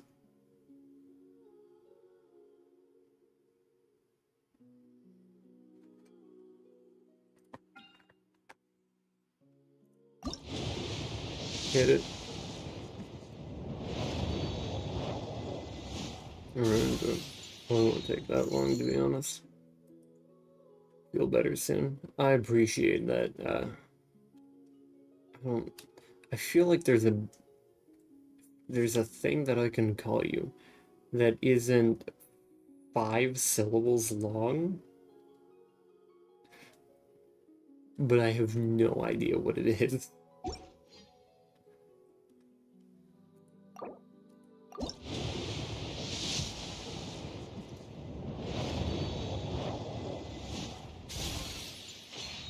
Awesome, I got a slime damage weapon.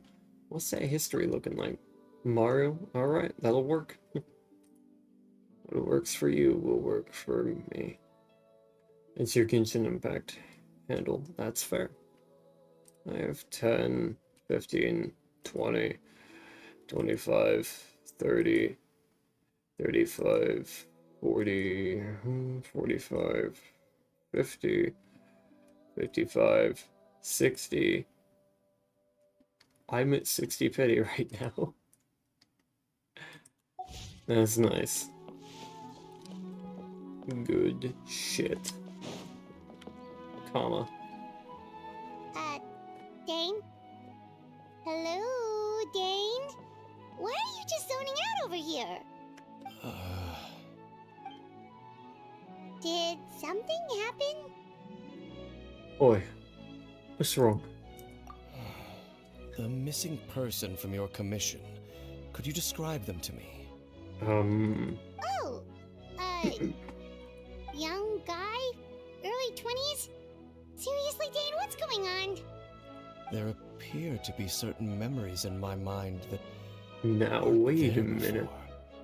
That's not right. Maybe it's the third descender. Memories of him. Yeah.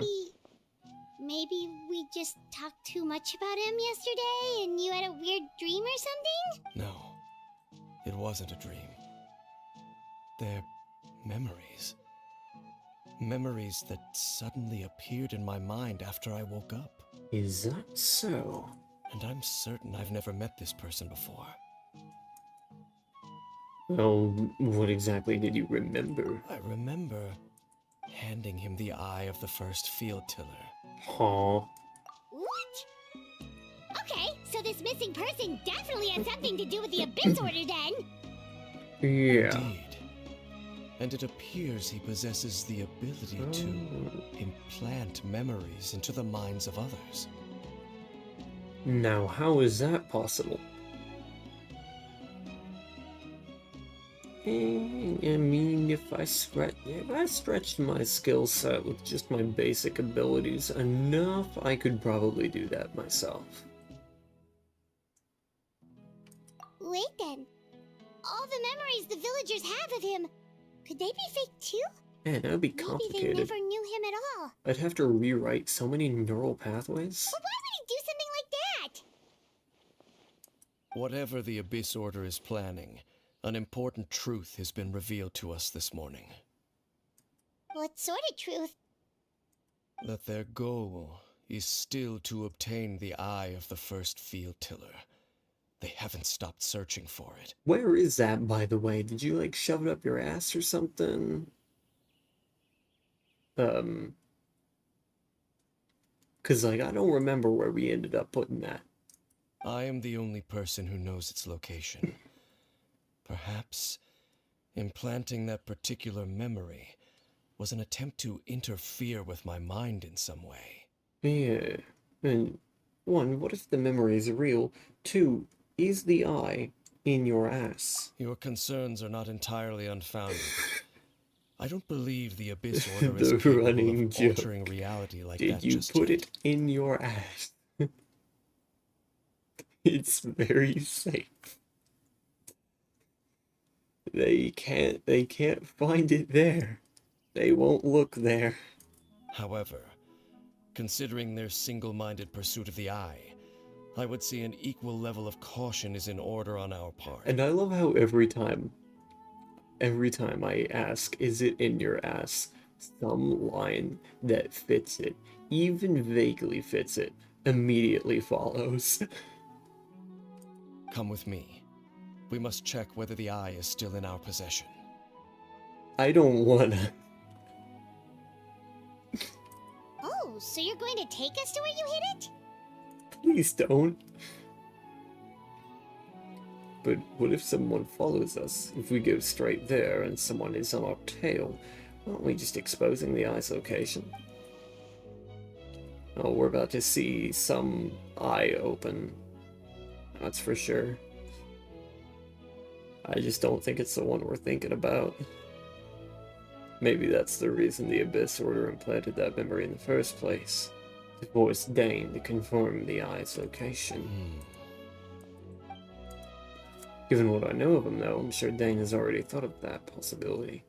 Seems he might also like a plan. Let's go. Of course. We're gonna check his asshole. Gonna check his asshole for the eye. Oh no, Field Tiller's eye is hidden. Why is his ass all the way over here?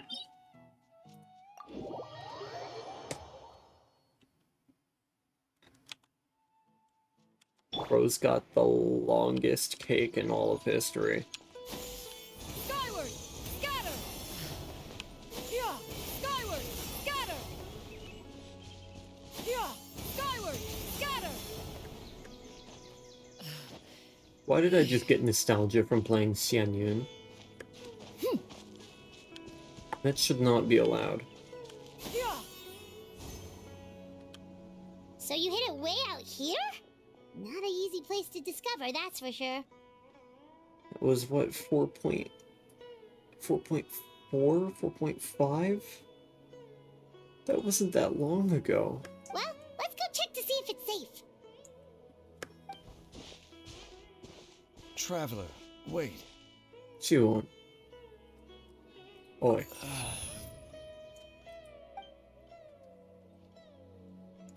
You good, mate?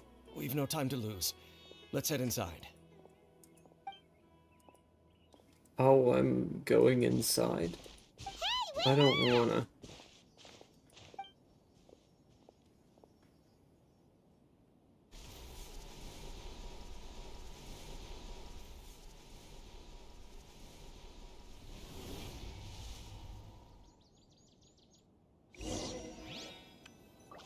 Man, Dane, your asshole sure is rocky. You might want to get that checked out.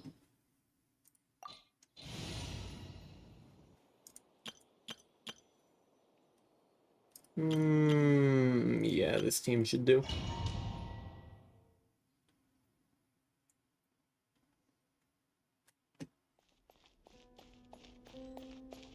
Your asshole's huge.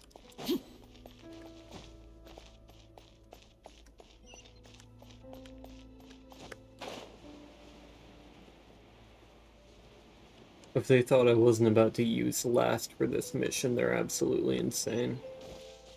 I'm absolutely using last. Wow, there was a feather in here. Why do you have a feather up his ass?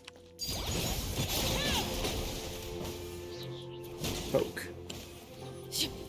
Poke. Poke. Oh. Interesting. As the moon. Overruled. Poke. Poke. Poke. Poke. Appears the mechanisms here have changed over time. You can access the upper floor through the side door. Perhaps you should try reactivating the mechanism over there. Man, if it was a Pyrolector instead of a Cryo Herald, I would die. I would simply perish. Or not, because I'm just that good at the game. Ooh. Where the fuck? Oh. Let's say, am I supposed to climb up that? Locked. No? Oh, shit.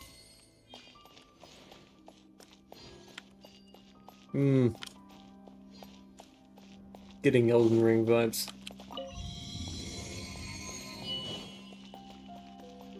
Hello there, Field Tiller. Oh. You're gonna fight me, huh? Laid bare.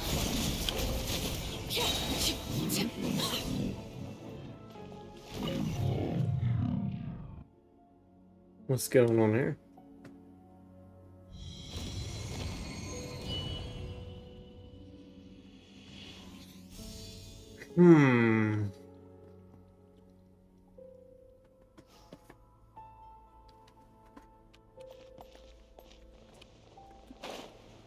Make sure all the runes are pointing in the direction indicated by the light. That should unlock the mechanism.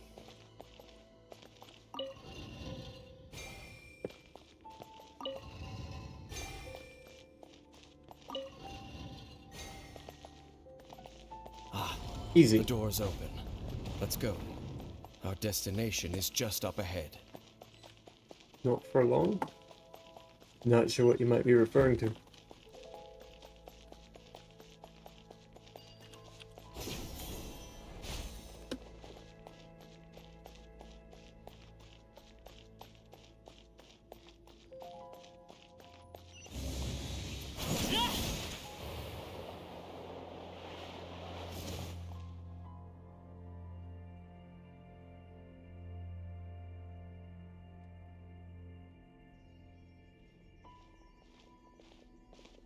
Looks like we can't go any further.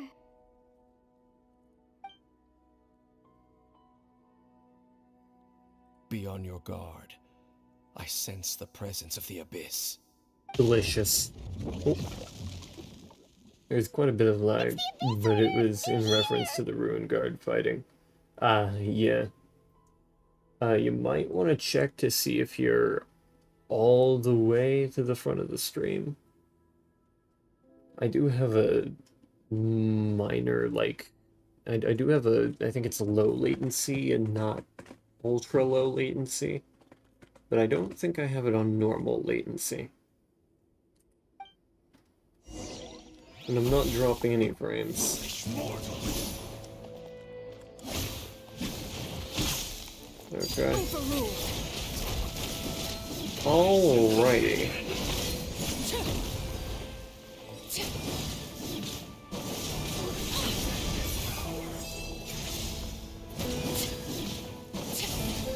It's live for sure. Weird. Just trying to refresh. Hopefully that helps.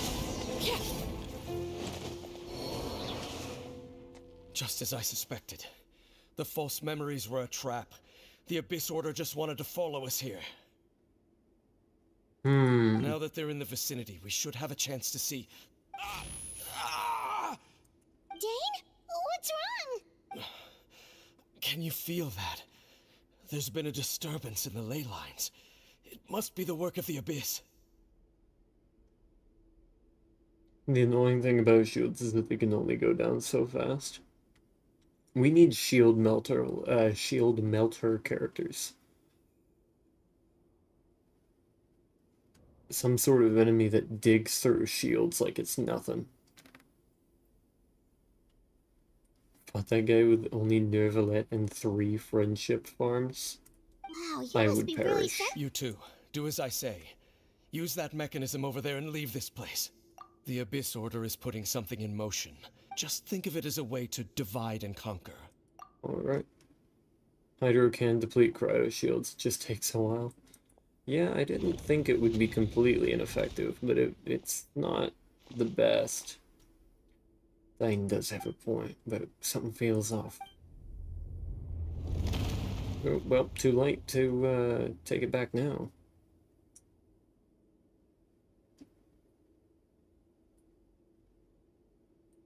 He's gonna say something, isn't he?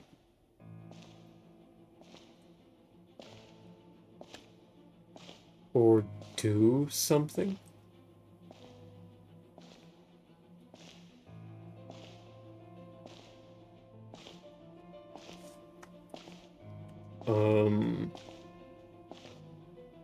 Definitely is not the best.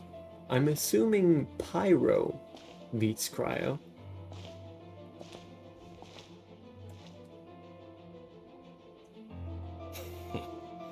I knew going along with your trap would be the only way to meet with you face to face.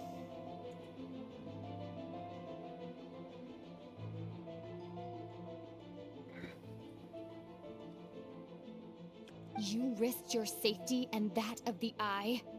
That's quite the gamble, Dainsleif. But I believe that I am the one walking into a trap laid by the Twilight Sword. So you came here all on your own? What about those followers of yours? When the Twilight Sword is prepared for battle, any army I could send would only be marching to their doom. Better that I face you alone. He didn't. the quest when it first came out, so I had no idea what to expect, and I'm fighting everything with friendship farm instead of real teams. Thank goodness I'm an Arlecchino main. I know you must have a lot to say, but if it's a conversation you want, you'll have to defeat me first. Ooh.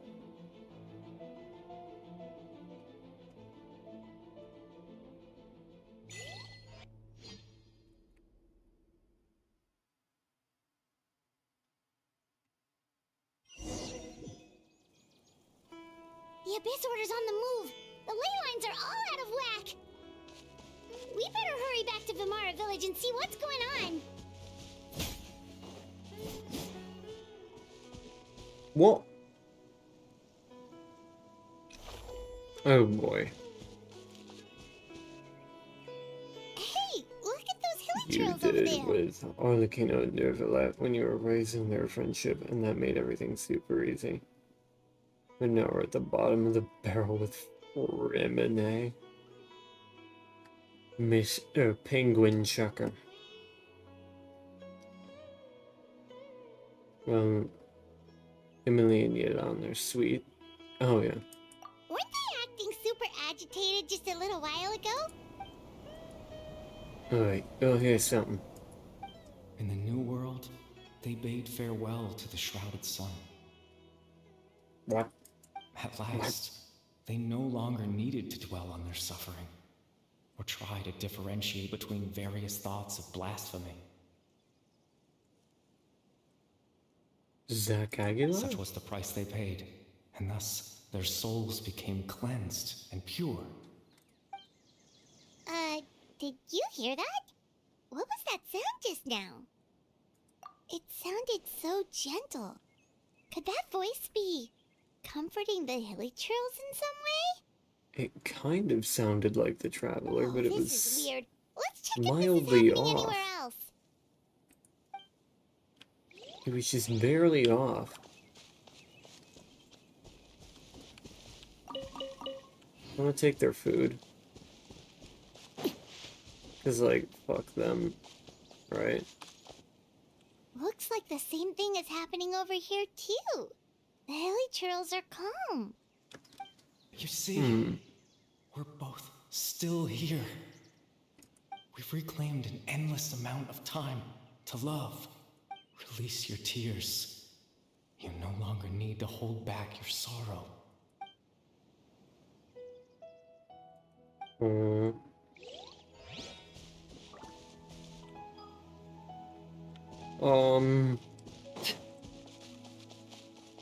Over there. It looks like they're sleeping. No way. Charges burglary in the third degree.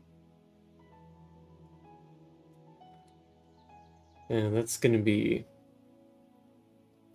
If you were to make a list of all of Caliburn's crimes, that would be at the very bottom of the importance. Like, out of all the importance rankings, that would be bottom. Literally the very... That's not Sleep just well, the bottom of the barrel, that's the ground below it. Sleep well, my beloved people. When you awake, that which differentiates us shall be No laws no protect more. hilly churls. Man, no hilly churl rights. It almost sounds like a poem or some kind of story. Well, now that the hilly trails have calmed down, Vimara Village should be safe at least. Let's put the situation to the side for now. Dane said this might be our chance to find the missing villager, so we should head back to Vimara Village before it's too late.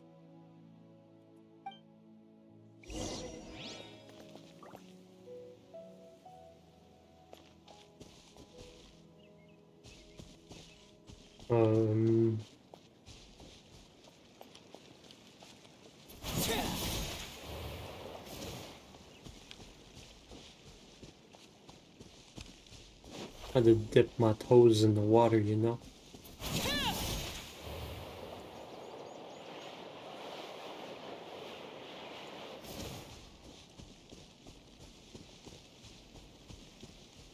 But,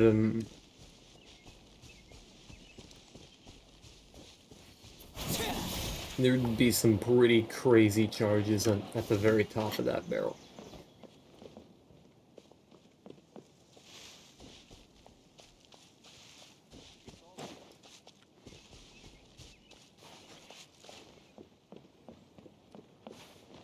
I wonder how many years, if I was charged for my crimes, how many years would I be locked away for?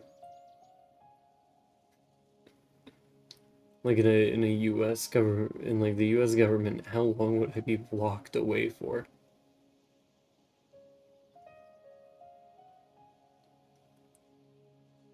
Possibly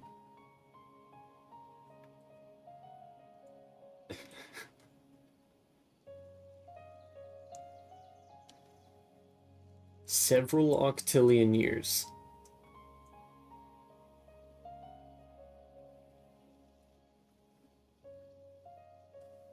The Abyss Order? This is the first I'm hearing of it. And unfortunately, that is not a joke. Thank you for your concern, but as far as I'm aware, it's been business as All usual light, here in the village. easy. Yeah, no, if they could contain me, I would be sentenced to several octillion years in prison. And also, I don't age, so life in prison doesn't exactly work. Oh, also, you didn't happen to come across any clues about the missing villager while we were gone, did you?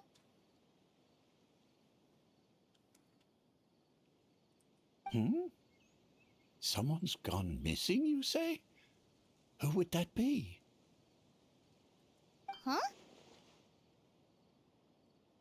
You don't remember? You know, the young guy from Vimara Village. Oh, we're The one back you've in been looking time for all again, this aren't time. we? You posted a commission with the Sumeru They hand out Adventurers life Guild. fairly quickly these days, or I knew some guys in the yard who got life for much less. Kind of the whole reason we're Yeah. here, actually. Your missing If persons only I commission. wouldn't outlive every single person with just a minuscule piece of my lifespan. Reminded of a guy who died and got revived in jail and argued he served a life sentence already. True, he got that revive, that one up. He's on his second life now. I do apologize. You gotta you release two. him. I hope I'm not worrying you too much. I'm sure it's just my age making me forgetful again. At least right now, I can't seem to recall whatever it is you're referring to. Perhaps you should try asking someone else. How is that? All right. Thanks for your help, Grandpa Amadea.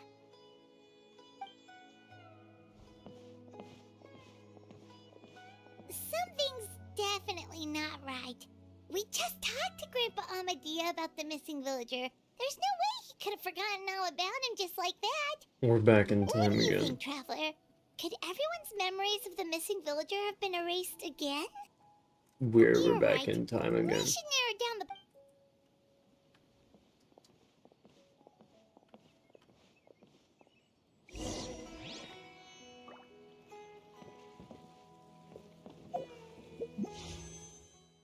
Yeah, nothing new here. Actually, I'm at 62 pity.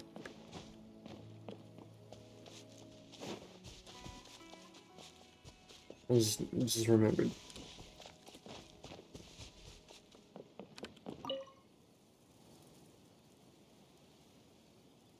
That's pretty. Someone's gone missing? Who? Just as expected. That guy you said a bunch of nice things about earlier? He's around 20 years old, and you said he was a kind, warm-hearted person? Oh, wait a damn minute. Oh, I know who you're talking about. Really? You remember? There aren't many young people who've earned that kind of praise from me. Then there's only one person who fits the bill. No doubt about it. But why'd you say he's gone missing? Yeah, I just saw him leave the village. There was someone else with him, too. They couldn't have gone far.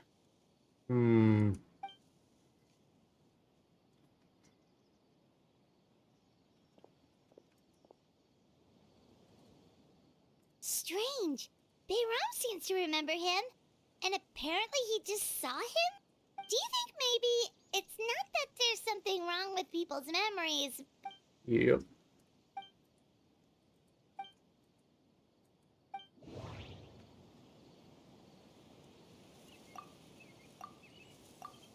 Just like what happened with Greater Lord Rukadevada, no one remembers him. Because there's been a change in people's memories.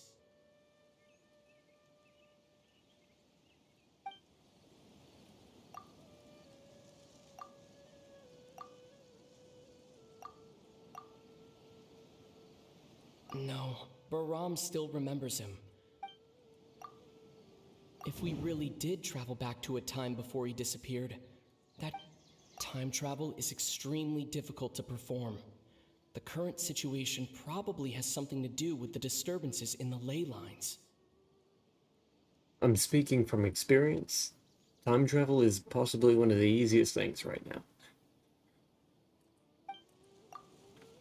If this person only exists in people's memories, maybe we're in someone's memory right now. Right! Paimon totally forgot about the ley line disturbances. We're in someone just like how you entered your sibling's memory last time. That would also explain why we seem to be at a time before he went missing. There's no chance to find If him. he's someone who only exists, but didn't Bayron just say that he saw him leave the village with someone? Who knows how long this ley line disturbance is gonna last? Good idea! That'll help us. We pretty much figured out that the missing villager has the ability to... Implant memories into the minds of others. Right! That! Could we try to figure out more about him using what we know of his ability? Like, does it maybe leave a trace that would somehow give him away? Must be an imperfect process.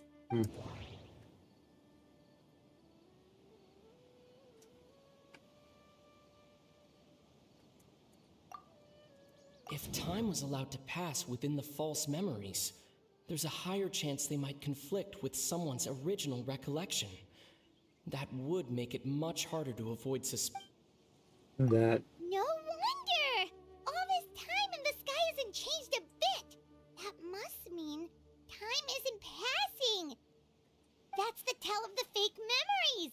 The implanted memories are basically taking place outside of the regular 24 hours of the day. We're in the dark hour. If the memories included the regular passage of time, it would be easy for people to tell that Fucker something was off. Jade screwing with people's memories. Hell yeah. I've got a couple decks with Jace in them. Like there could be overlap or something. People might start to wonder why they remember doing two different things at the same time of day.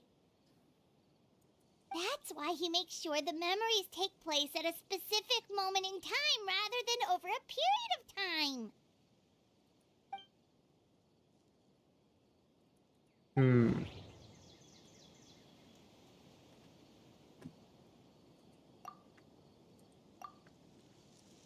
Dainsleif had memories implanted into his mind.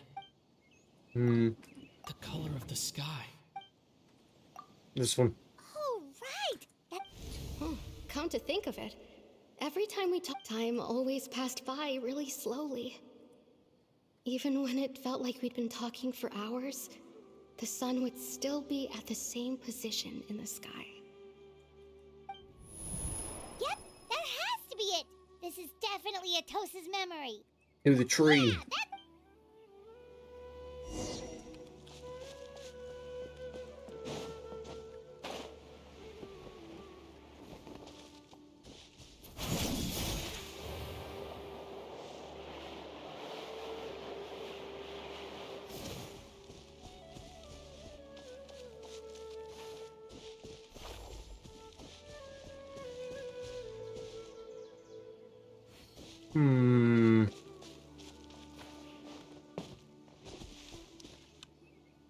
So, Abyss you see, Order guy. Granny Jahiet was a mercenary when she was younger.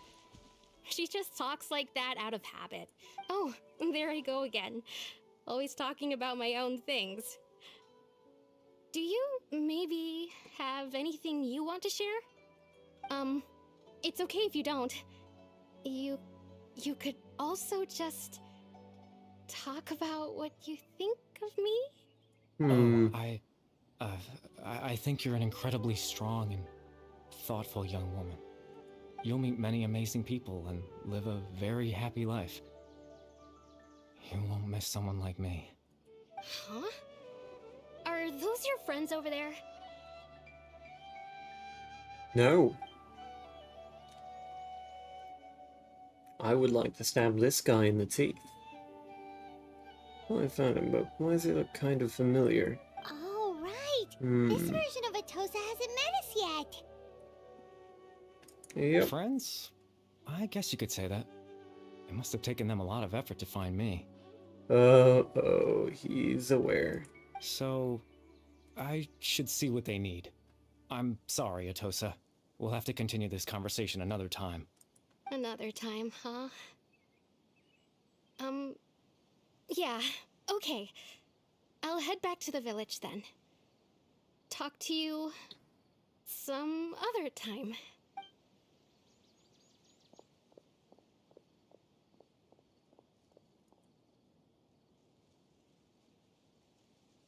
It's nice to see you, Traveler. I believe this is the first time we've met. Wait a minute.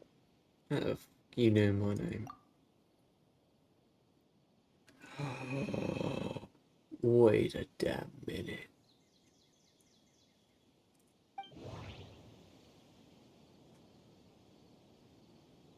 Kari Bear. Born into abject sorrow. You're Kari Bear Alberic. Oh. You know me?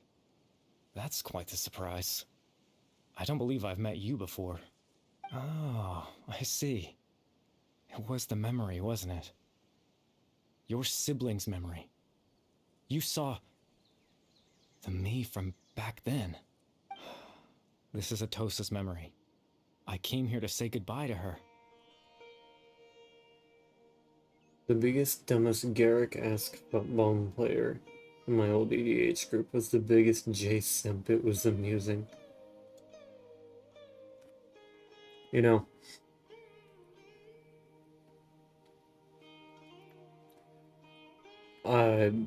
I've made a lot of decks. I get it instantly. At least some people didn't straight. Some people straight didn't, despite the bandana.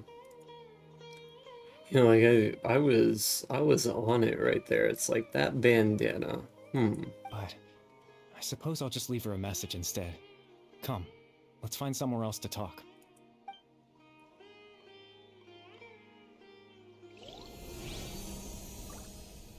What? I can't read that, you asshole.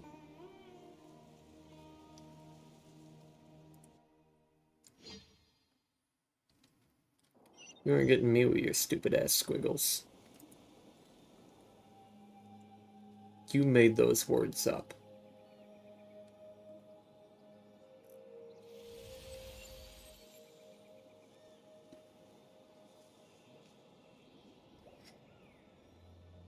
What the hell is this place?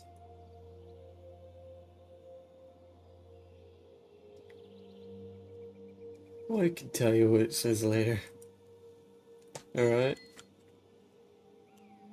I got an achievement for this.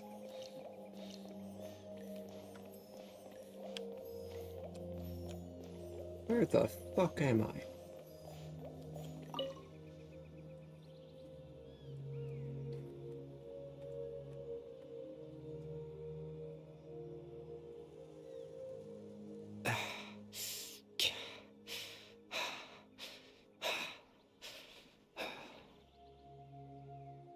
Alright, don't forget your inhaler. By the way, what is this place? I suppose you could call it the realm of my consciousness. I'm someone who no longer exists in the real world, after all. As you well know. He also had an unhealthy commander addiction with like 16 decks used to L1 judge. I wanted to climb that tree, but they wouldn't let me. It's nothing. I still have enough strength to play the part of a good host. I've always hoped that I'd get the chance to talk to you like this, and now the time has finally arrived.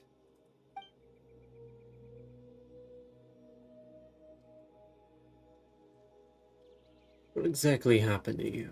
Extreme sorrow and pain. Hope and regret coursing through your veins. And a degree of abyssal power that defies comprehension. Father told me that once I possessed all those elements, I would become the loom of fate. Now wait a damn minute. But, despite his intentions for me, I never truly became the loom of fate. I was merely used as a means for its construction. In truth, I died the moment I set everything in motion. Oh? The person you see before you now is nothing but a remnant of consciousness left over within the loom of fate. Huh. That's why he's not real. As for your question, he's not real. The loom of fate is a device capable of weaving ley lines. Also, in terms of MTG, I really only ever played Freeform. In its primitive form, that's what it was. It can only be used to create. That's what was and fun to implant me, you know, memories. just being able to do whatever, But having the freedom as more of it to is completed, play as its you wish, power becomes stronger and stronger, using just until kind of the finally, base guidelines of it has the power standard. to weave real ley lines of its own. But the decks could be any particular size, around 60. Like I was telling my friends whenever we used to play, I would go, yeah, if it's like 5 cards over, 5 cards under, I don't care. Why would I care? Once fully completed, the moment Kitchen it gains table is the power most to played weave ley format, lines, yeah.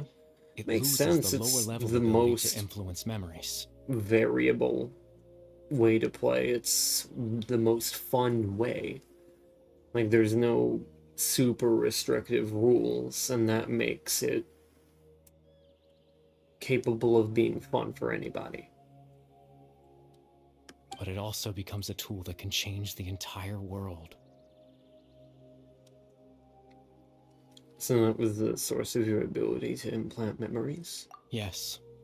I have the ability to control the loom in its semi-completed form. I suppose you can think of it as a form of compensation. After all, its existence cost me my life.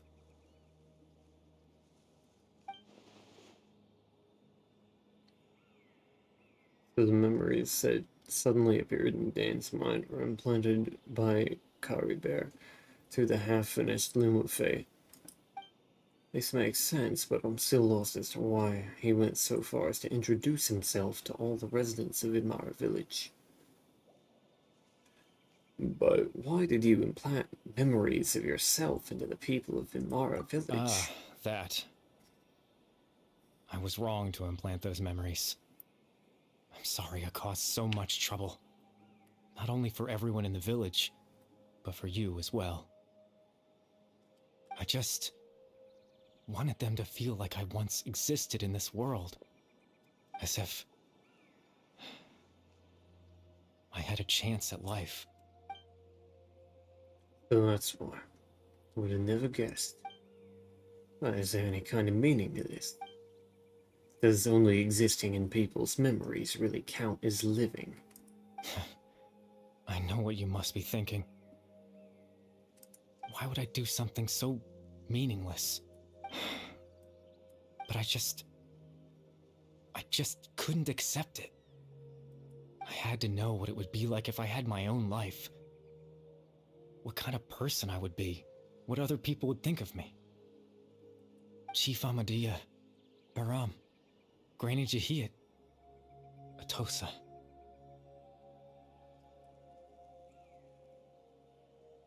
It's kind of adorable, I'm not gonna lie.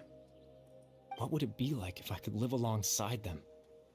No cataclysm, no curse. Just a quiet life in a peaceful village. It looks like he's holding a cookie. But that's just his shirt. was curious, so I selfishly tried to have my own life. Even if that meant piecing together the version of myself that could have been. One memory at a time. I know it sounds stupid. After all, my life ended a long time ago.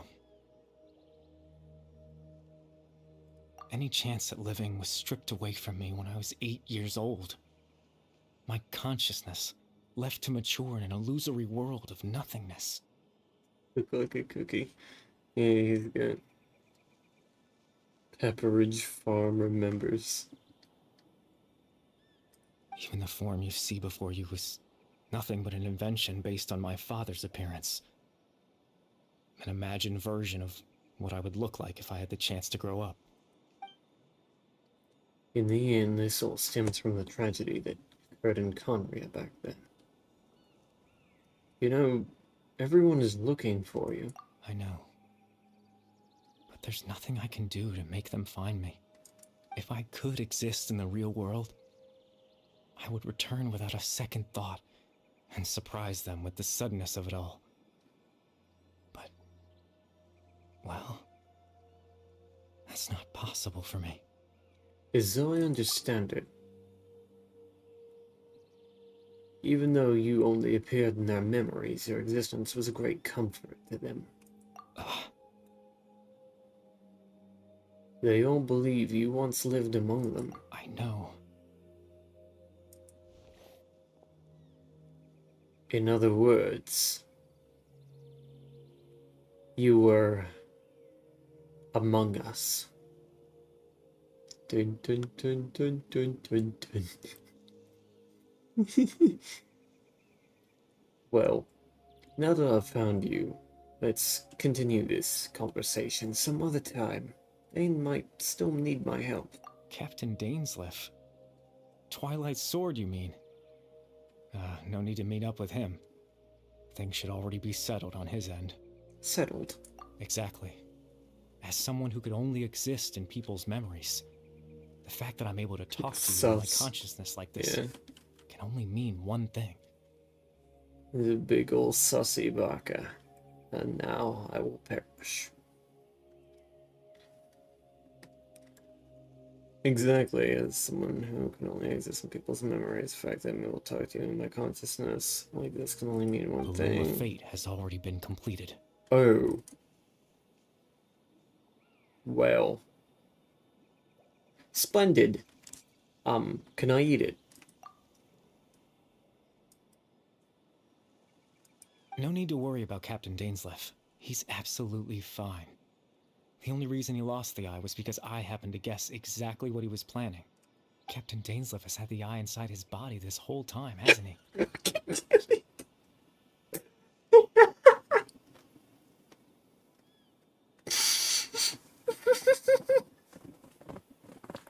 Why was I right? Why was I right?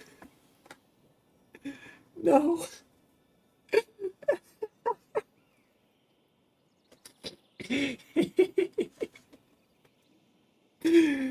No fucking shot. I was right. He did have it up his ass. His plan was to lure the Abyss Order to a false location, capitalizing on their pursuit of the Eye in order to have the chance to confront the princess. It was in his ass. He shoved the eye in his ass. God damn it. He would then hand the eye to you and tell you By to take the it away from that gods. location.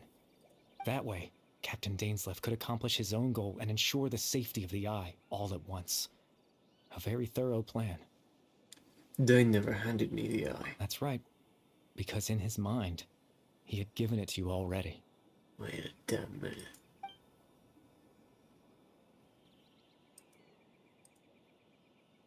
You made him think that?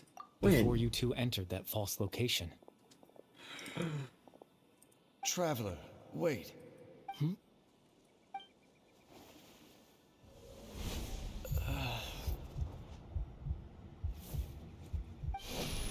We've no time to lose. Let's head inside.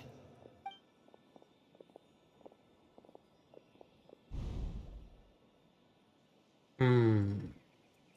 was when I implanted the memory of him handing you the eye. Given the tense situation at that time, Captain Dainsleif failed to notice anything out of the ordinary, and took that memory to be real. Well, thank goodness he didn't hand me his literal shit-covered eye.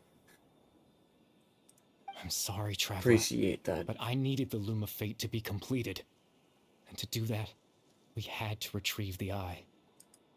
And to what end? I promise I'm not trying to conceal anything from you, but I truly have no idea what the princess is planning. Tevat's ley line system is deeply entrenched in the planet. Creating new ley lines can neither replace nor extend the ones that already exist. In the face of everything they could be planning, I fear I'm too insignificant to even get a glimpse of the bigger picture. Reminded of Thor and Rocket. In any case, I had my own use for the Loom of Fate, and my goal, I got the new eye, has been achieved. Yeah. Your goal. You remember my father, don't you? Clotar Alberic. I believe you saw him in your sibling's memory. After he used the power of the Abyss to restore consciousness to my hilichurl form, I suffered from an indescribable level of mental anguish. To comfort me, my father told me a story, that this was a fairy tale world where I had to take on the form of a little monster. That story managed to dispel my fears, even if just for a moment. My goal was simple: to use the Loom of Fate in its near-completed form, when its ability to create memories was at its strongest, to implant a specific memory into the minds of the hilichurls. In that memory, I would tell them a story, just like my father did for me. It was a story of fairy tales and love. But more than anything, it was the story of us. Or had the longest pauses in the West.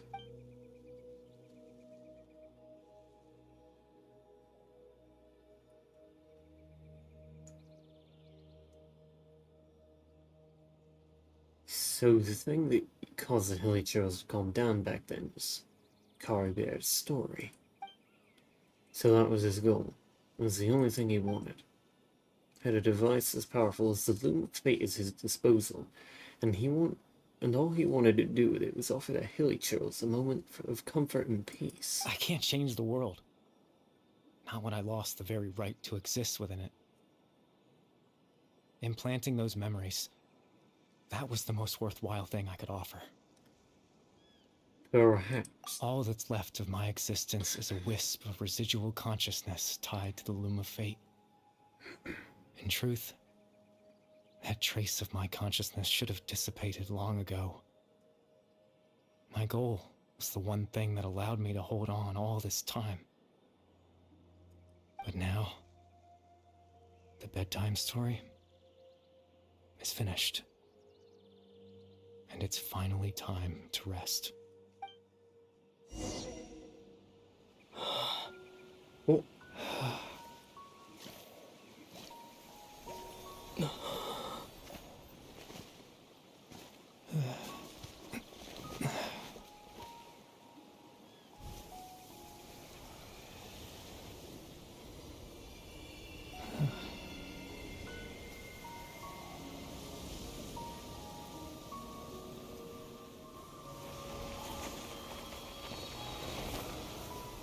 Oh. Huh?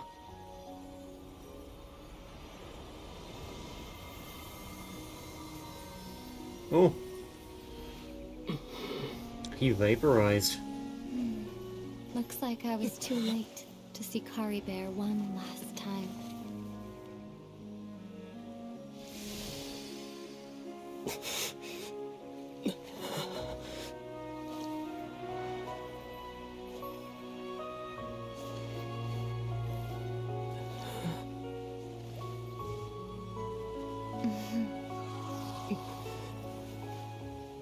Caribear's consciousness is gone, and this space will soon disappear along with it.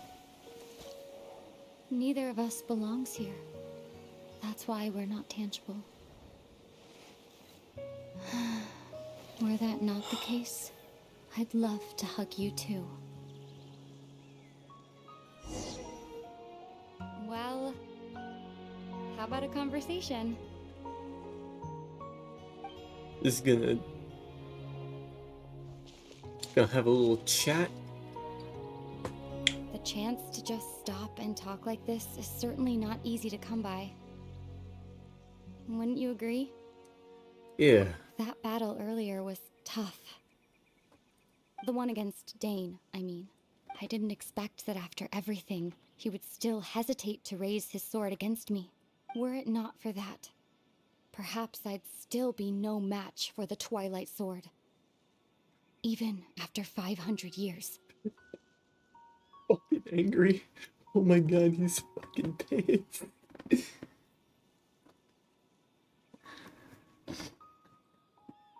What are you going to do with the Loom of Fate? The Loom of Fate, huh? I still haven't found a way to utilize it to its full potential. But there's still time. Is there now? Before the heavenly principles awaken. The heavenly principles are still asleep. They've been asleep this entire time. Yes, for 500 years now, ever since the cataclysm in Conria. There's been no sign of activity. He's still recovering from anal prolapse. Oh no. Yeah, that eye. Ooh. Oh well. I doubt I'm under the watchful eye of YouTube. Maybe the US government, not of YouTube. Not long ago, you witnessed the Hydro Archon destroy her divine throne. Yes? No. Such a flagrant disregard for the rules, and still Celestia took no action. I suppose that's proof enough of the Heavenly Principles situation. However, the Heavenly Principles will awaken. We just don't know when that will be, or what might trigger it. You really hate the Heavenly Principles, don't you? You could say that. Just look at Kari Bear. He was so pure and single-minded. The space we now find ourselves is a perfect representation of who he was. Quiet and peaceful. Even as a hilly churl, seeing the terrible sight within the mirror wasn't enough to taint his spirit. He brought comfort to the people of this world, even though he was denied the very right to be a part of it.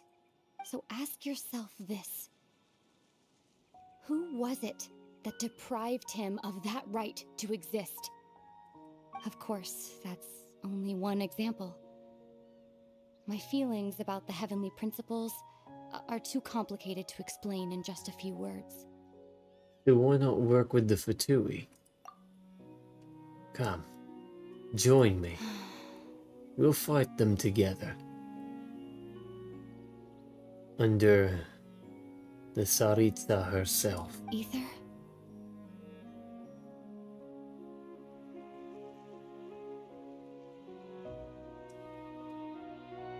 You're the only one in this world who calls me that. There's so much I wanted to ask you, but for some reason, I'm not interested in asking those questions right now. There's just one thing I have to ask. One thing I could never understand. Why?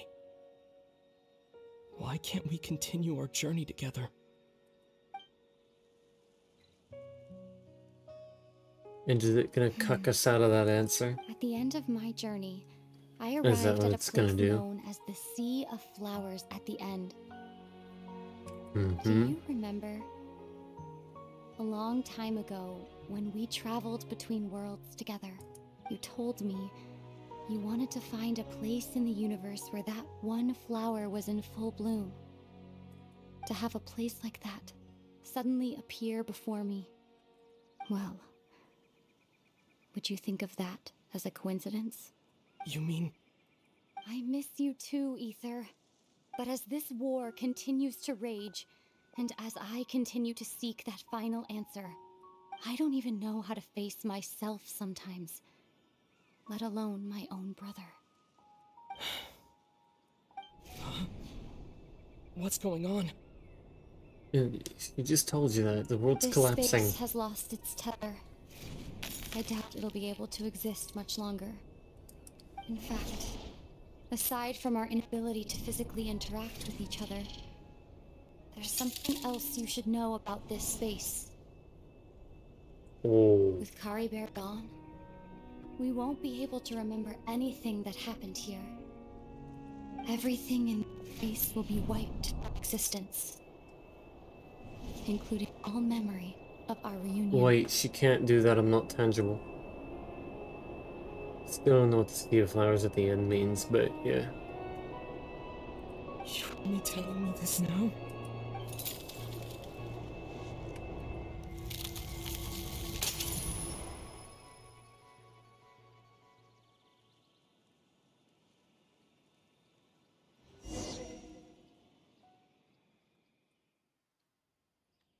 I'm still wondering where Lumine got the courage to reach in his asshole for the eye. How deep did she have to dig? Still so sleepy. Paimon's head feels all fuzzy. Oh, Paimon woke up a little earlier than you, so Paimon will fill you in. The villagers said that they saw us sleeping near the village yesterday. Oh, and Dane came by just... He didn't say anything, though. Just made sure that you were alright and left. Kinda seemed like he had a lot on his mind, but that's Dane for ya. He never changes, does he? Maybe it wasn't the first We were in time. your memory, and we saw that guy you called Kari Bear. I'm just imagining the moments where it's like Lumine turns to Dainsleif and she asks, "Hey, where'd you put the key to that door?" And Dainsleif just gives her like this blank stare. And you can just see Lumine's face turn to just disappointment and like exhaustion. Just certain that she knows where Dainsleif put that key. And with a sigh, she's like, "Dane, please remove the key from your ass. I don't want to have to dig in there again."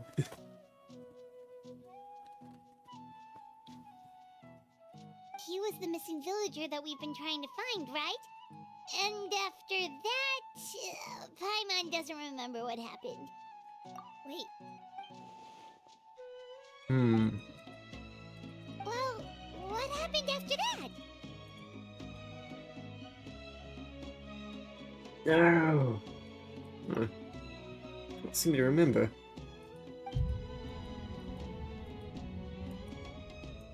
This whole there you bend are. over meme. Sleep well? Bayram, you sure seem happy. Did something good happen? Something good? Huh. Wasn't anything. It's just that, well, the village organized another search party yesterday. It didn't. So there we were, searching away, when suddenly this one guy said it all came back to him.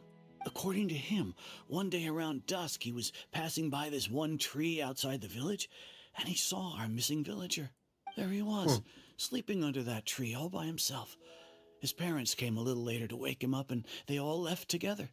They looked like quite a happy family, apparently. Huh, so we got a resolution after all. And after that, well, we all started to feel like that really is what happened.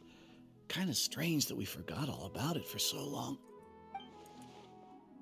So that's how Kari Bear said his goodbyes. Oh, and we also remembered his name, Kari Bear. Now, that's not a name you hear every day. Would have been helpful if we remembered it sooner. It's a unique name. Well, I hope he's happy wherever he is. And we're all relieved now that we know what happened. Seems like everyone thinks Kari Bear left the village. That's probably for the best. At least they have some sort of explanation now. Garibear is gone. The Loom of Fate is now complete, and no one else will try to change the village's memories. Paimon wonders how Atosa's doing. Maybe we should go check on her. If she hasn't remembered like everyone else, we can tell her what happened. Paimon didn't see her in the village just now, so...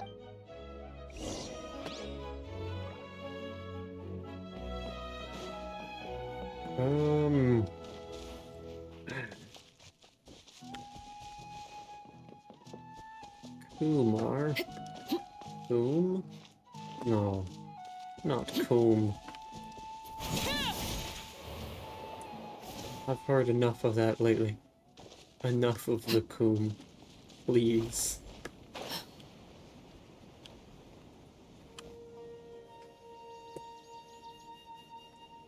Hey, Atosa, how's it going?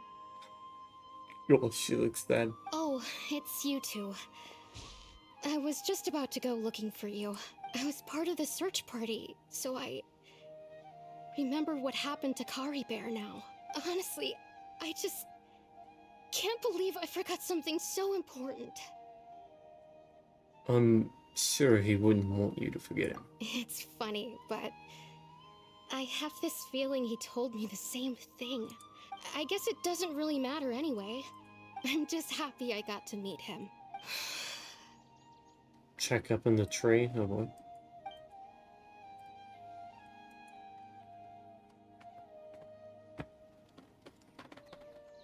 Perfect time for a Okay, I'll nose boot. admit, I'm just putting on a brave face. I was dumb. Otherwise, why would he just leave like that Was without dumb. saying goodbye? I'm sure he had his reasons. You don't need to comfort me. I'll be okay. It's just like Caribear said. It's the things we overcome that make life more precious. Ah. That. And you know, if he has a heart, maybe he'll come back and see me one day. You know about that. Anyway, thanks for all your hard work, you two. Well, that should be it, right? Everyone's lives can go back to normal now. Oh, right! Weren't you about to tell Paimon what happened after your conversation with Caribear?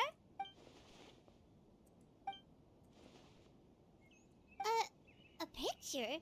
Where'd that come from? Let Paimon...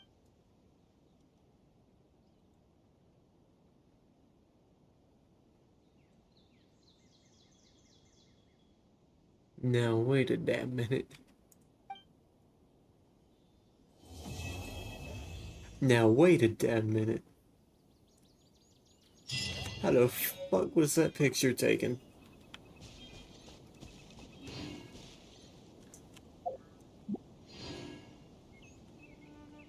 Well, that, I believe,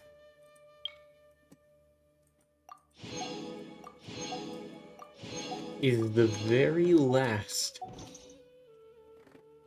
very last Archon quest. It sure is. Everything else is interlude chapters. Which means that we are basically prepped for the release of Natma.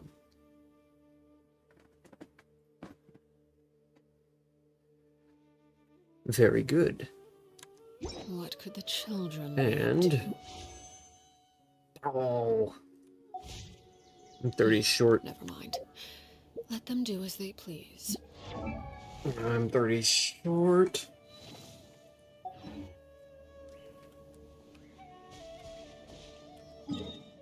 Okay. How can I...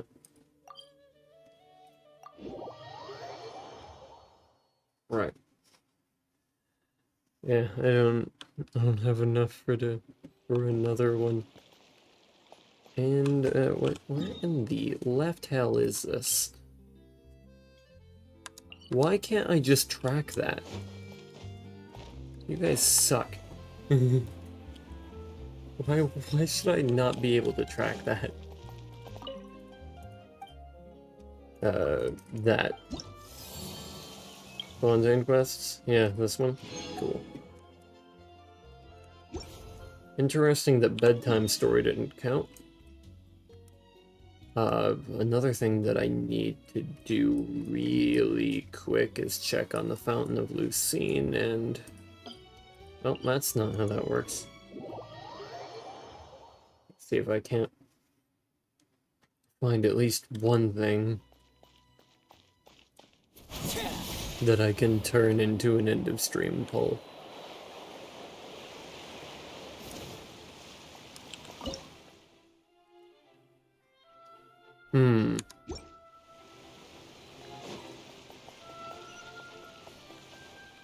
You know, I'm not gonna condense resin.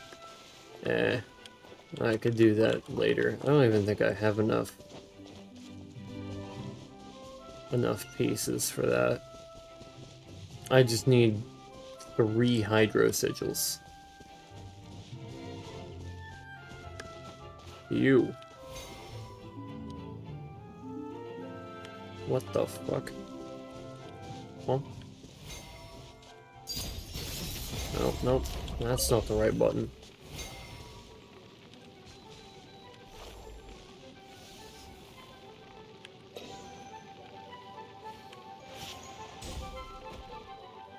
Oh.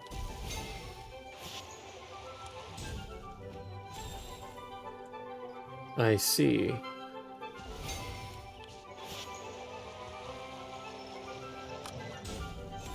Ah, fucking shit, man.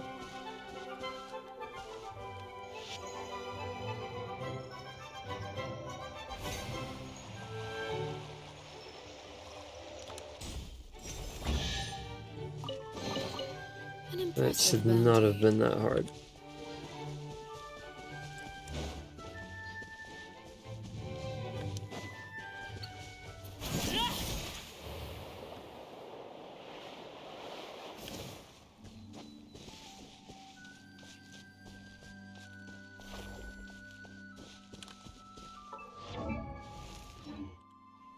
I'll get those into stream wishes. You bet your ass I will. Not that team. You.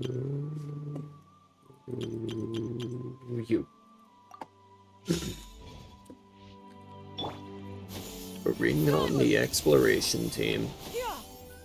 Skyward! Scatter! Scatter!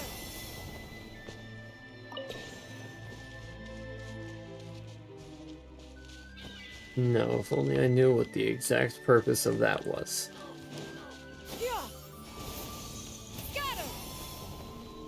Huh, neat. There's something for me to grab.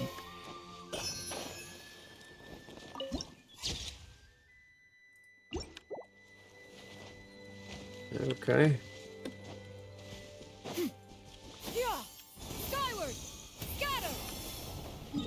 Okay, I'm sure it'll be faster if I go somewhere that has, like, no exploration progress. Which, out of all these regions, is the Morty region. The Morte. The Morte. Mort.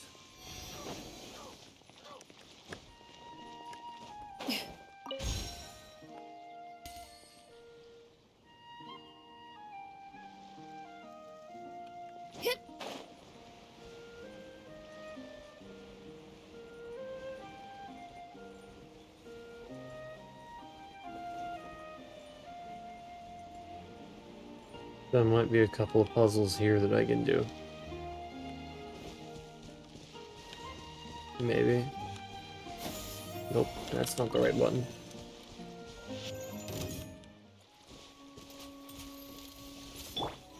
Overruled.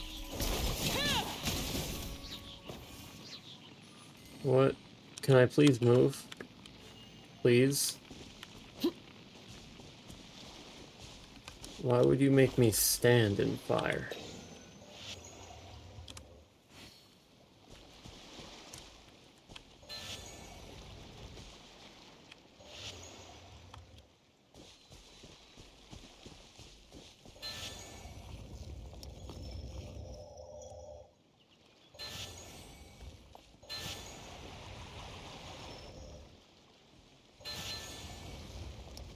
No.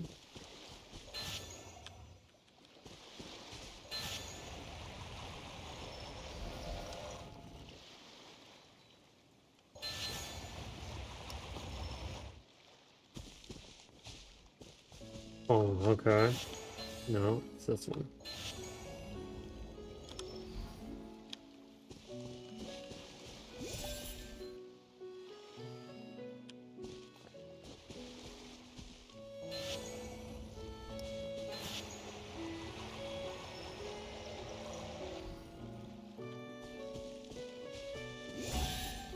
Oh.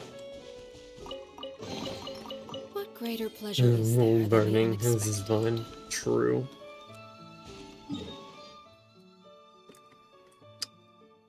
That was enough, right? Probably.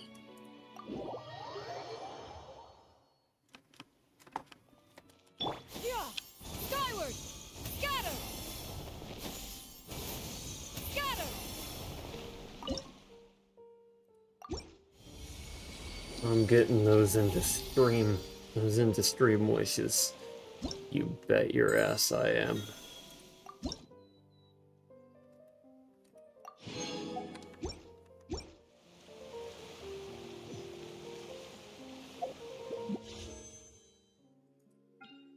Oh, he had one.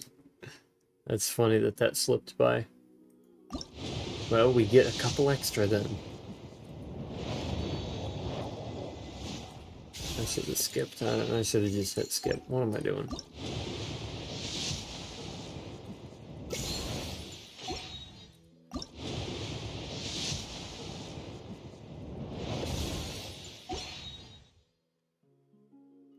Hell yeah.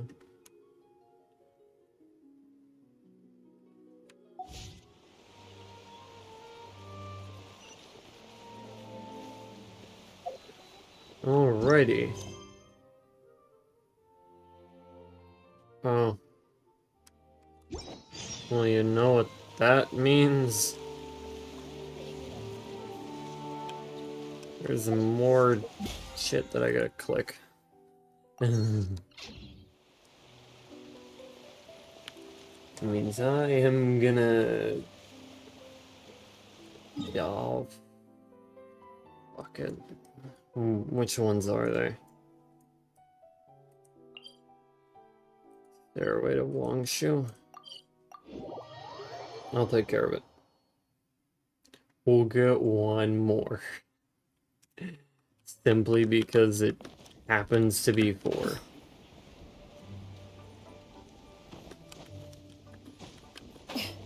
Maybe don't do that next time. Thanks.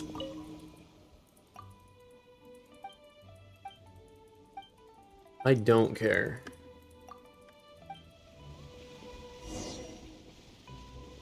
Collect 5 wooden planks? What the hell?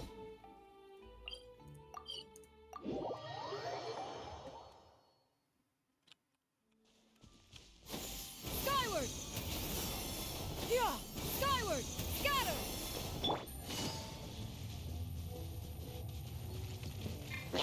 Hey there, hate to crash your party, but you are all about to instantaneously die. Thanks.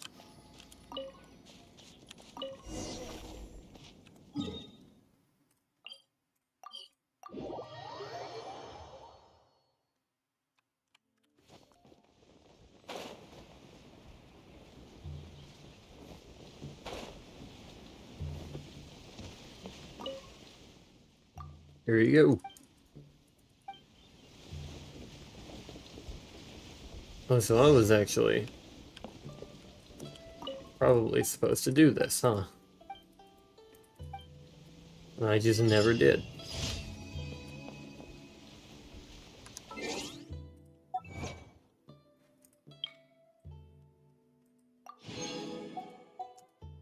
Hmm. 154, I only need to do one more.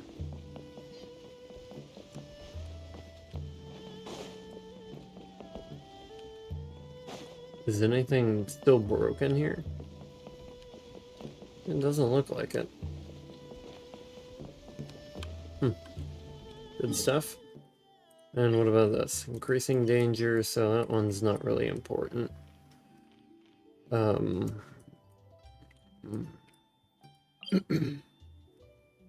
Practice makes perfect. And dangerous haul. Okay, it'll probably just be easier to hit the increasing danger one and take it out.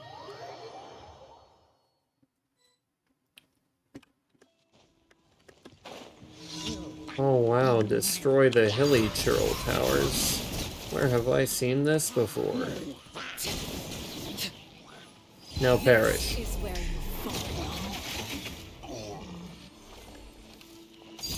Overruled.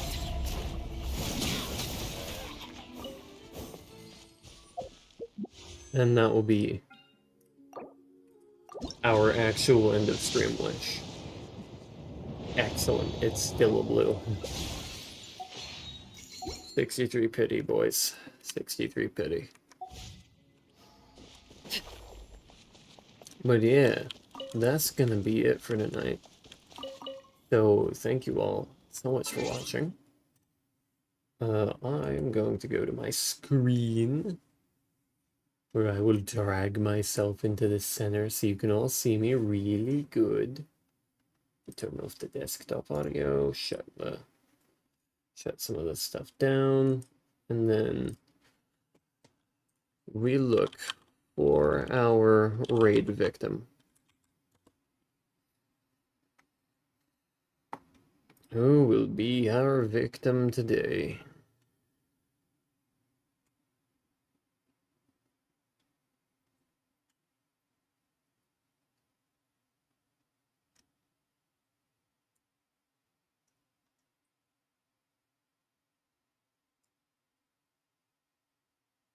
Raids the Bob Ross stream? That would be funny.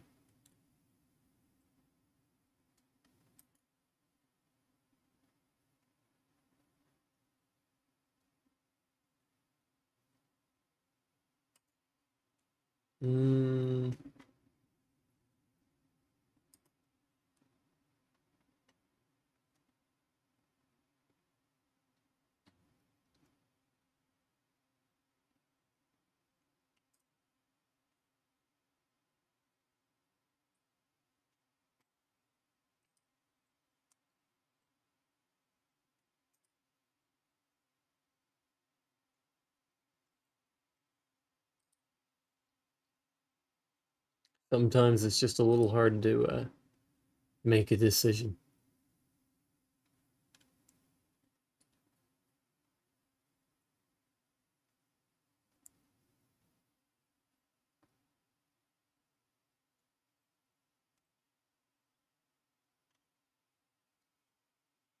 We'll do...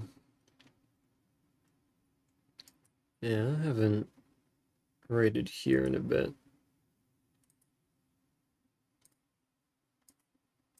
It's a re-raid, but it's been a while. So, if you do not know what a raid is, I'm currently sending a link to the YouTube chat in order to participate in a raid. You will click that link, you will send Caliburn raid to their chat because I don't have a special message, and that will support me and other VTubers in the community and helps the community as a whole. It also helps them if you subscribe and like as you are watching. So go ahead and click that link, and I'll see you in the raid. You're all very much appreciated. Caliburn out.